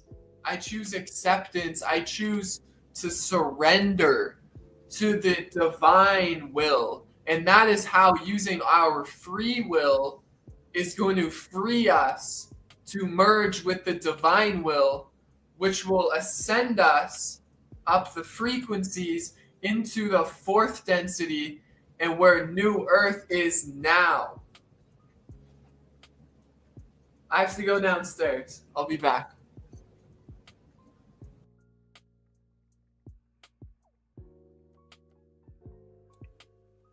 I love the different ways that the divine will express itself through vessels in such a passionate way, and then all of a sudden drop into the 3D and be like, all right, I'll be right back. I gotta open the door. Yeah. Yeah. Man. So I'm going to read you something from the Divine Design. And it's in chapter 1. Chapter 1 is called The Design of the 5D Earth. All right. It says, let us start from the beginning. All consciousness began from the same source, which many in your field of consciousness may refer to as God. Source is a word used by the human to attempt to understand the beginning of consciousness. It allows the human to hold or conceptualize the unnameable. Words are conceived within the dimension one finds themselves in. Consciousness itself does not have a word associated with it. The human needs words to understand its experience. Throughout this book, we will use human words to describe that which has no name. Source exists as vibration, a soul tone, a single breath that never stops, a heartbeat that continues to expand. Source is a single vibration that has no beginning and no end. There is no definition, no description, no label. It just is. It exists in no time or space, and yet it holds everything. It is a concept, one that the human mind grapples with because source is beyond experience. It is all and nothing at the same time. Humans have touched the spark of Source, entering its one unified field of nothingness. When the human consciousness enters it, there is a feeling of complete bliss and oneness. These are simple words used to describe that which is difficult to describe. Source exists in the space of oneness. It has nothing to experience other than the one unified field of its spark. As one unified field, it can only experience itself by existing outside of itself. Source uses individual sparks of its own consciousness to experience itself, i.e., you and me. It pulsates or splits as aspects of consciousness and sends it out to the quantum field. That unique consciousness holds its own energetic frequency based on its energetic spin. You're spinning, baby. You're the quantum spin inside of this human flesh with a mind. The frequency creates its experience. The consciousness then splits from Source, becomes its own energetic expression with its unified and unique experience. Every individual consciousness existing in the now, including you, in its creative way. Take what resonates, leave what doesn't.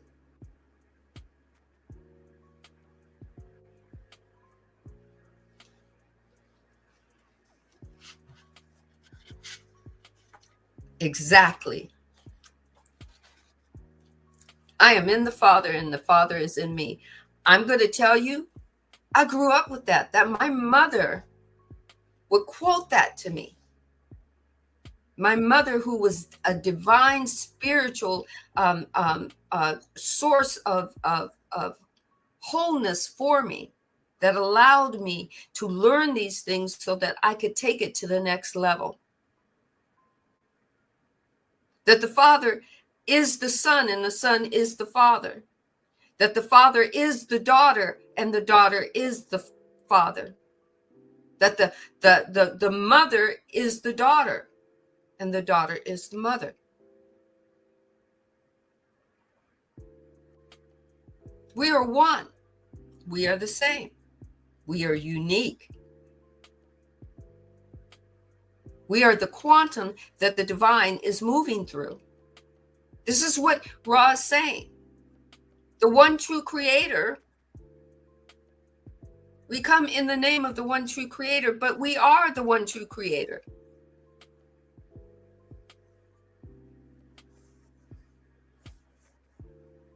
Ra is the one true creator. Ra is the Jesus, the Buddha, and you.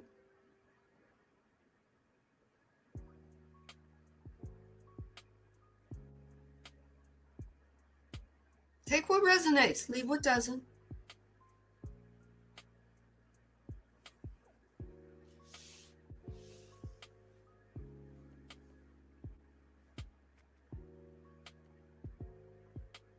The questioner says, could you give me an example of how this programming by the higher self would then bring about education through parallel experiences? Ra says, I am Ra. Perhaps the simplest explanation of this apparent simultaneous of existence of two selves, which are in truth of one self at the same time, same space, is this. The oversoul, as you call it, or higher self, seems to exist simultaneously with the mind-body-spirit complex, which it aids. This is not actually simultaneous, for the higher self is moving to the body, the mind, the spirit complex as needed from a position in development of the entity which would be considered in the future of the entity. The questioner then says, then the higher self operates from the future as we understand things? In other words, my higher self would operate what I would consider to be my future. Is this correct? I am Ra. From the standpoint of your space/time, this is correct. The questioner then asks, in that case, my higher self would have a very large advantage in knowing what was needed, since it would know, as far as I am concerned, what's going to happen. Is this correct? I am Ra. This is not correct. In that this would be an abrogation, I think I might have pronounced that that word wrong, of free will. If you already knew the future, then that would be kind of like, what would you need free will for if you already knew the future? Your higher being is just in a position of being all or nothing at the same time. It is having a vantage point of past, present, and future all at the same time.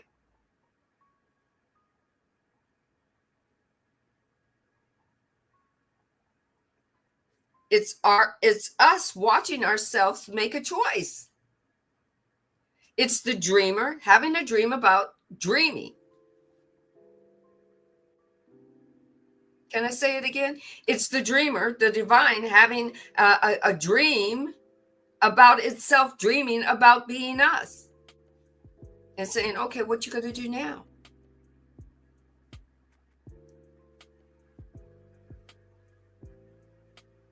The higher self aspect is aware of the lessons learned through the sixth density. The progress rate is fairly well understood. The choices which must be made to achieve the higher self as it is or as it is are in the provenance of the mind, body, spirit complex itself. Us. Our higher being is dependent on us being the vehicle that's taking it on its journey. And through our free will choices, it's giving us infinite possibilities of what it can learn.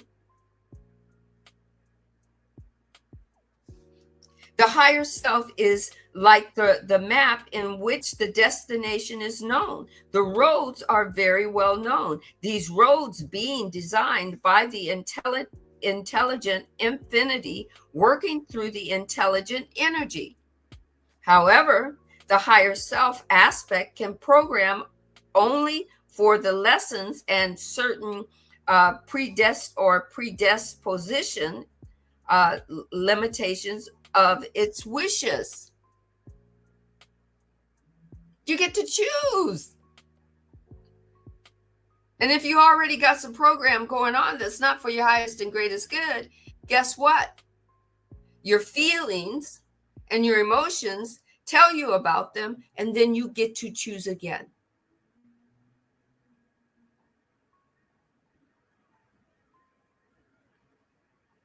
The remainder is completely the free choice of each entity. There is the perfect balance between the known and the unknown.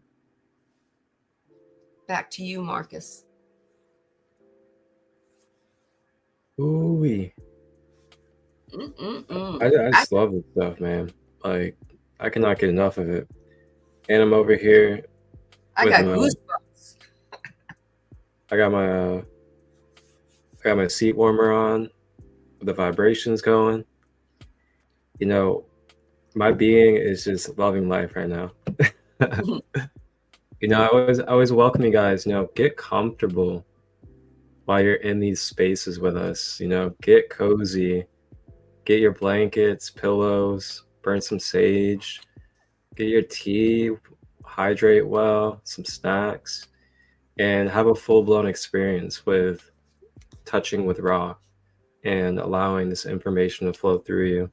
So I tell you what, it can be a very beautiful multidimensional experience if you allow yourself to be open like that and bring that home feeling into this space with us, because that is something we welcome you, is the feeling of home and that feeling of unified soul family connection.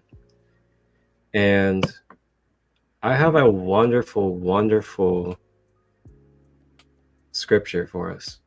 And this scripture is from, I mean, I guess in a way you can say the Bible, but for some odd reason, this scripture was left out of the main Bible, but we can go ahead and say it's part of the Bible. And it comes from the book of Thomas, the Gospel of Thomas, that is, I should say.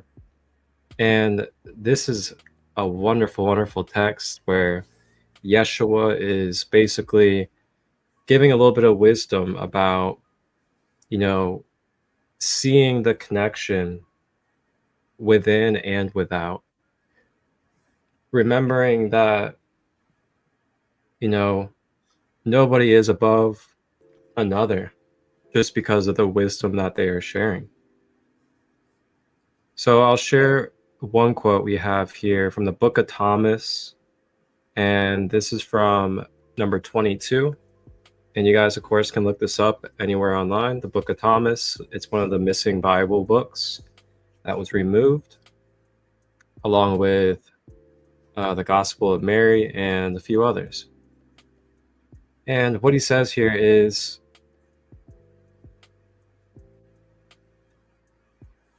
Yeshua saw some babies nursing, and he said to his students, these nursing babies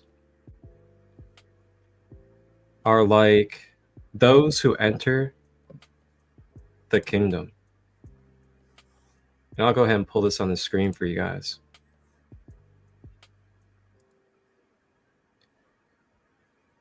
Those who enter the kingdom,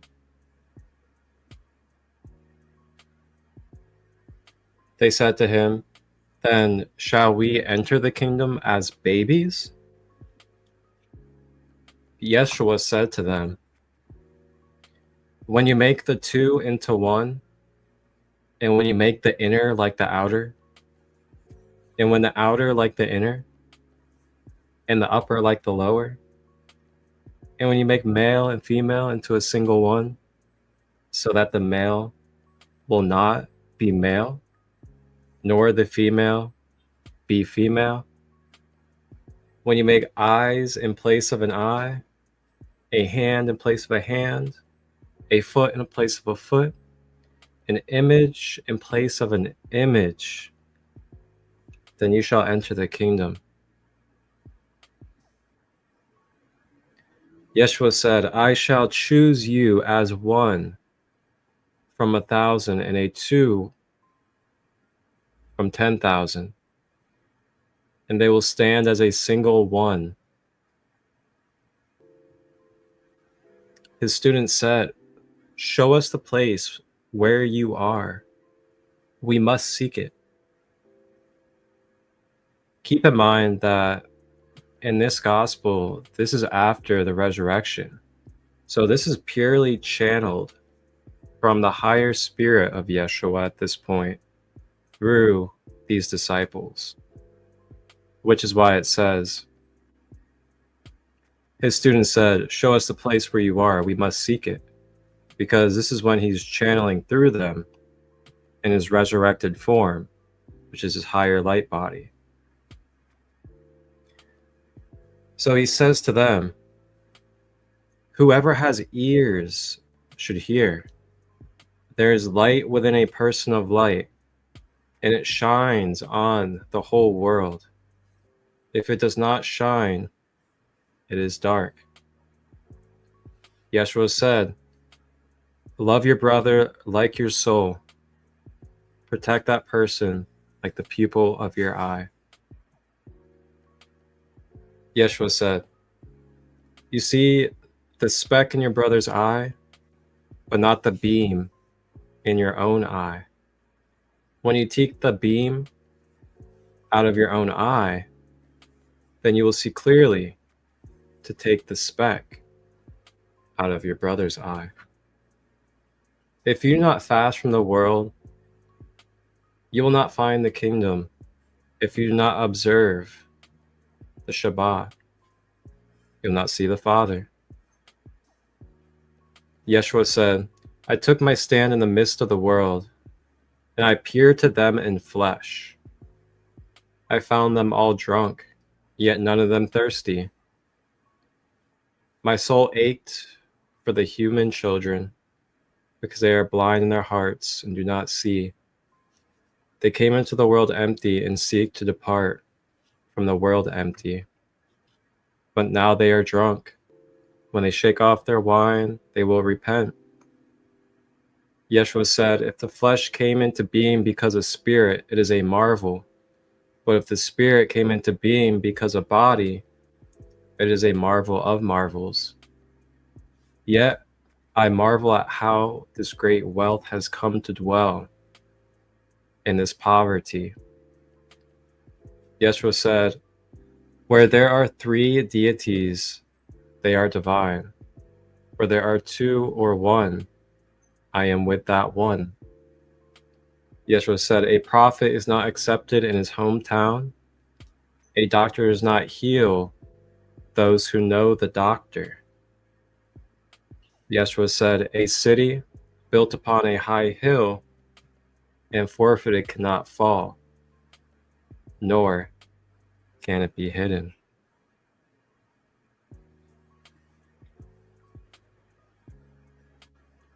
Whew. The Book of Thomas. Powerful. Powerful. Mm.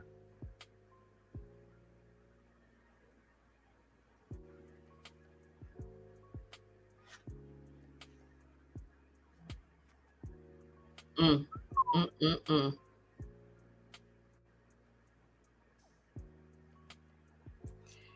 The divine is channeling itself through us. Yeah, there may be some that are called to do that. They come expressly to do that. They came when Earth Consciousness called, so that she could shift, so that she could evolve and keep playing. You go playing, Sandra? Playing her game. She wanted to do what she does in formless in form, and she took a form body called Earth or Earth plane or planet Earth, and she has her consciousness there, growing and expanding, and her growing and expanding, we grow and expand with her.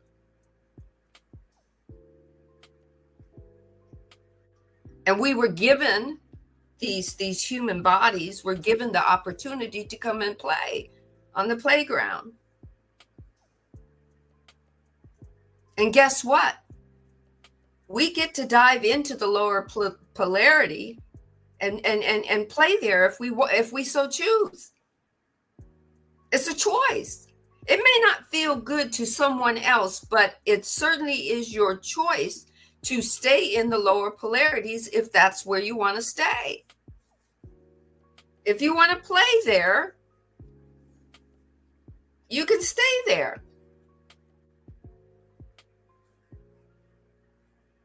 But if you don't want to play on that playground in that certain vibration of lower polarity, you get to change it anytime. That's all Ra is saying. You've been given the opportunity, and all anybody can do is give you a seed and say, here, do you want it? And the person gets to say nope and throw it away. Or the person gets to plant it and then start to figure out how to water it and to take care of it. It may not be your job to water for them.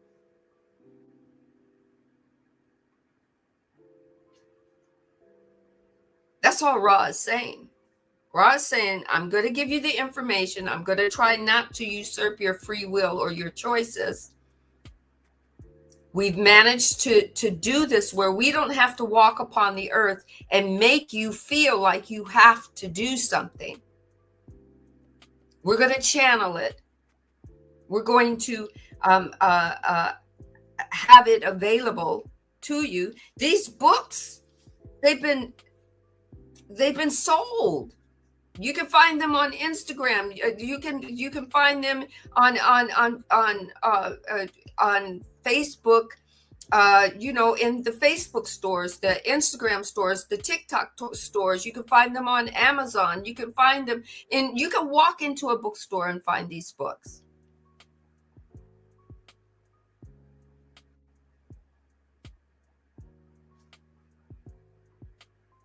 The words are there. You get to believe them or not. You get to take what resonates for you and allow yourself to grow, to expand, to take the information in, to use it for your highest and greatest, I'm going to just say what the divine wanted me to say, your highest and greatest glory.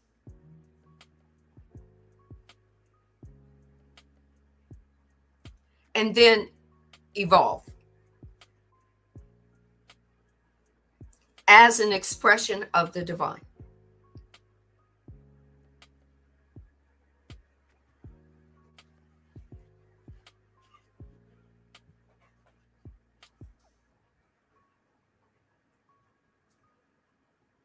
Genghis Khan, the higher being that came and was Genghis Khan, the most, they said he was just evil incarnate.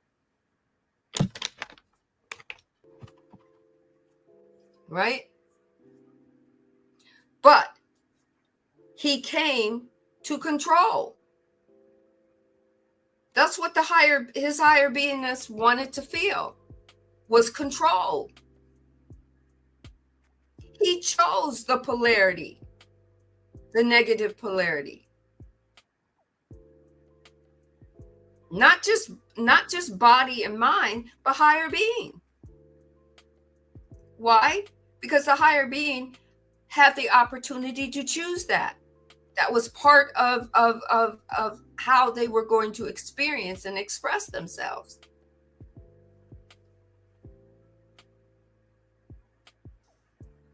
Right or wrong, by other people's standards, that higher being chose that. And the divine didn't say that it's right or wrong. It just gave us a duality that said, if you have a feeling of right, you must have a feeling of wrong. And by that, you get to decide: do you want to play in Genghis Khan's playground, and who do you want to play? Do you want to play the victim, the survivor, or do you even want to play in that arena?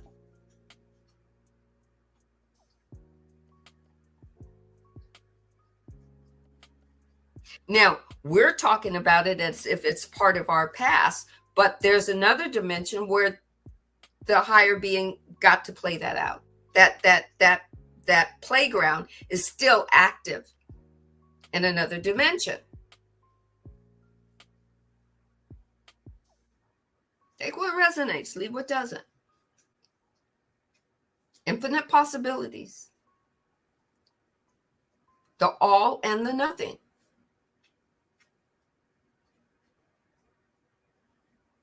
Did the higher being that was Genghis Khan merge back with the divine? Eventually it did. If you believe that, you might believe in heaven and a hell, and maybe the higher being that was Genghis Khan is in hell now, possibly. Or maybe having an incarnate constantly incarnating till they get it right. Infinite possibilities. That's all Ra is saying.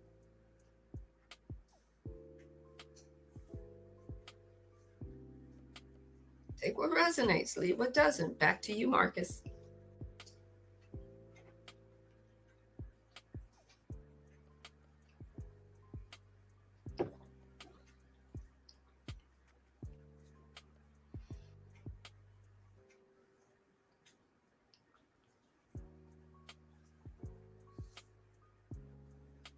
You take this moment. You got to think about it. Took me a minute to really go, oh, that's what that is. Blows your mind. AARAC. Thank you guys for the deep conversation. And I am processing it all, taking it in. Yeah, this is... That's all we can ask, is that you process it, you take it in, and then you create with it what you need to create with it in your story. The story is just life. Your life. That's right. What part of the playground are you playing on? Right? And it's your free will. Mm-hmm. You know, that's why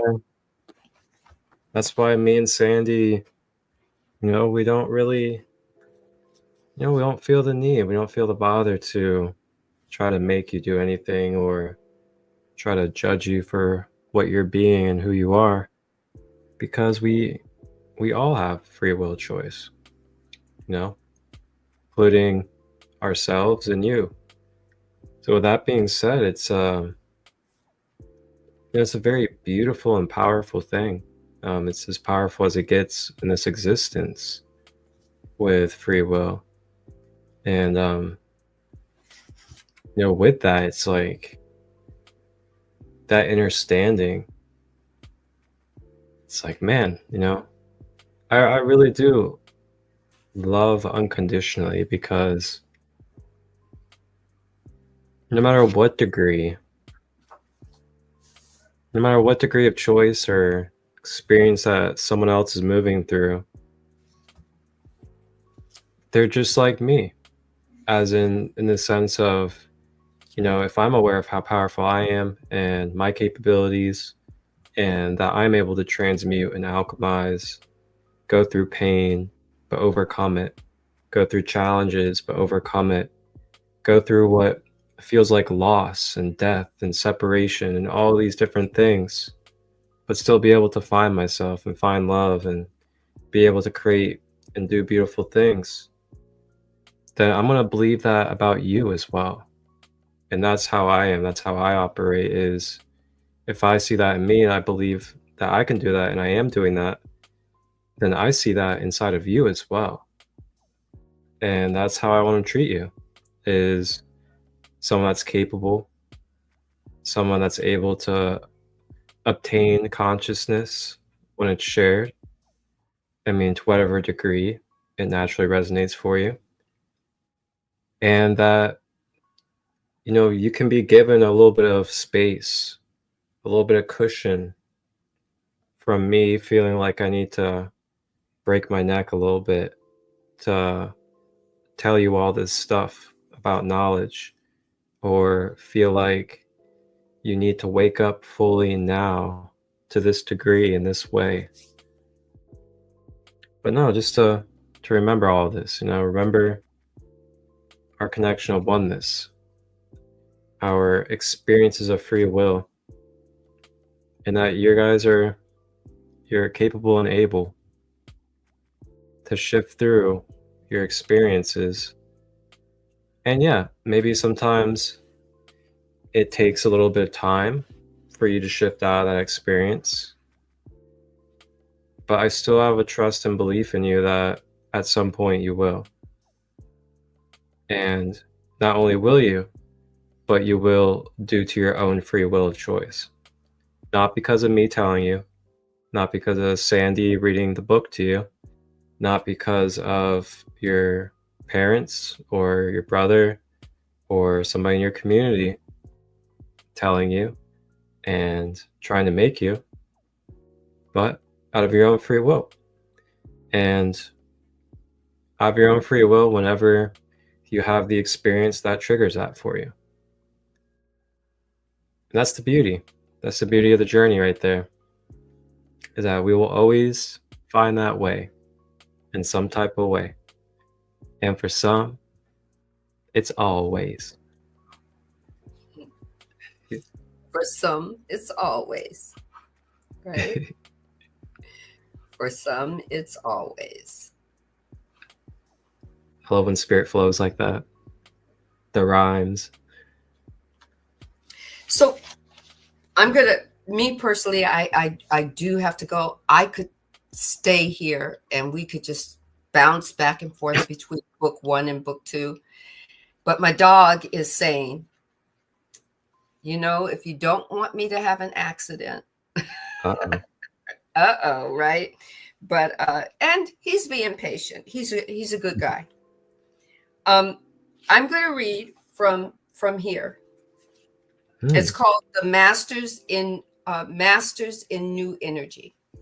Okay, and it is a channeled reading, and it's Adamus Saint Germain is channeling, and this is a good closing. I just listen to the divine when the divine says, okay, go here. And I look at it and I go, what? And it's truly, as Marcus was speaking, this is what came up. It says, having undeniable, implicit, and total trust in yourself and total compassion for yourself is the key. It is the secret to mastery. You don't need to write volumes about it. You don't need to have long schools and classes about it. It just is. You just choose it. It is elegantly simple, and yet some make it so difficult and complex. As you trust yourself more and more each day, you open up to who you really are. Not just the identity that you have now, but the true you. As you open yourself through trust, you're going to discover what the unknown, what the unexplainable truly is, and you'll understand why it is difficult to put it or put on words to it. You will understand why we don't even like using such words as spirit or God to define it anymore. You will discover that it is already within, but not trapped within or limited to within. It is within you, but it is part of you that is so expansive, it is indescribable. It cannot be defined, only discovered and experienced. You are the Merlin energy. Merlin was believed to be the Merlin for King Arthur. But Merlins weren't just one. They were many who mastered the energy within. Merlins are just energy moving. You're a Merlin. You're moving. You're constantly shifting, expanding, spinning, and evolving. Take what resonates. Allow it to grow you if you so choose. You can resist it if you so choose. It's your choice. One love, wholeness, completeness, something that you already are. Thank you for being part of this wonderful, wonderful presentation of Book 1 and Book 2.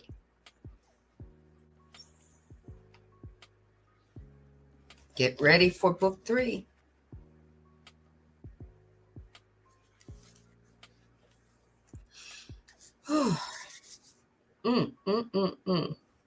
That's right. Thank you, everybody. This wraps up Book 1 and 2 of Ascending Beyond Limitations, the Raw Material Law of One. And wow, what a way to wrap up the first 2 books. I cannot ask for a more special, more beautiful, beautiful space that we had tonight. Thank you, Sandee, and thank you to Stephen, Munis Magica. Everybody give him a follow, subscribe. He does have a YouTube channel as well, educating about his technologies, how to utilize tensor technologies, Organite, as well as other free energy Tesla technologies. And wow, next week, Wednesday, 9 p.m. Eastern, 6 p.m. Pacific. You guys know where to find us live. Facebook, Instagram, YouTube. Gratitude to you, Tia Ra, Divine Sister, that is wonderfully embodying the light working on this grid. Thank you for being you and tapping in on Facebook. And yeah, with that being said, next week on Wednesday, 6 p.m. Pacific, 9 p.m. Eastern, we will be live for episode 39, and we'll be opening up book number 3. And boy, I cannot wait to see what type of figures, what type of dimensions, what type of beings we get to learn about as we explore more of the consciousness of the I am that we are, as we are here as the law of one. Sending love to all of you out there. You guys have a blessed and beautiful night. Stay up with us as we'll be doing things throughout the week that you guys can tap into. Reach out if you have any questions or you need some support. We are here for you. We are here for you. And as Marcus has often quoted, know thyself. Take a moment to know thyself. Just go within. Doesn't have to be magnanimous. Just go within. Know thyself. Ask thyself, your higher being, a question. Your higher being is waiting for you to ask that embodying question. Take a little time. I know it's to be scary. It was scary for me my first time. My second time. 54th time. It was scary. But each time, the scary reduces, but the unknown becomes known to me. Ask a question. Seek the answer. Make it known.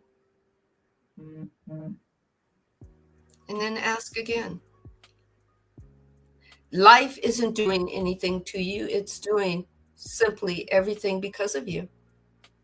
Time to find out if there's something in your life that you do not want. Ask why it's there. That's all. Say, why are you here? I need to know. What are you seeking from me that I need to know? Because sometimes it's seeking something from you. It's seeking something that it needs you to say. It's energy. Energy is seeking your request to manifest. Know thyself. That's a start. One love. One love, everybody. Have a blessed time space that you are in. See you next Wednesday.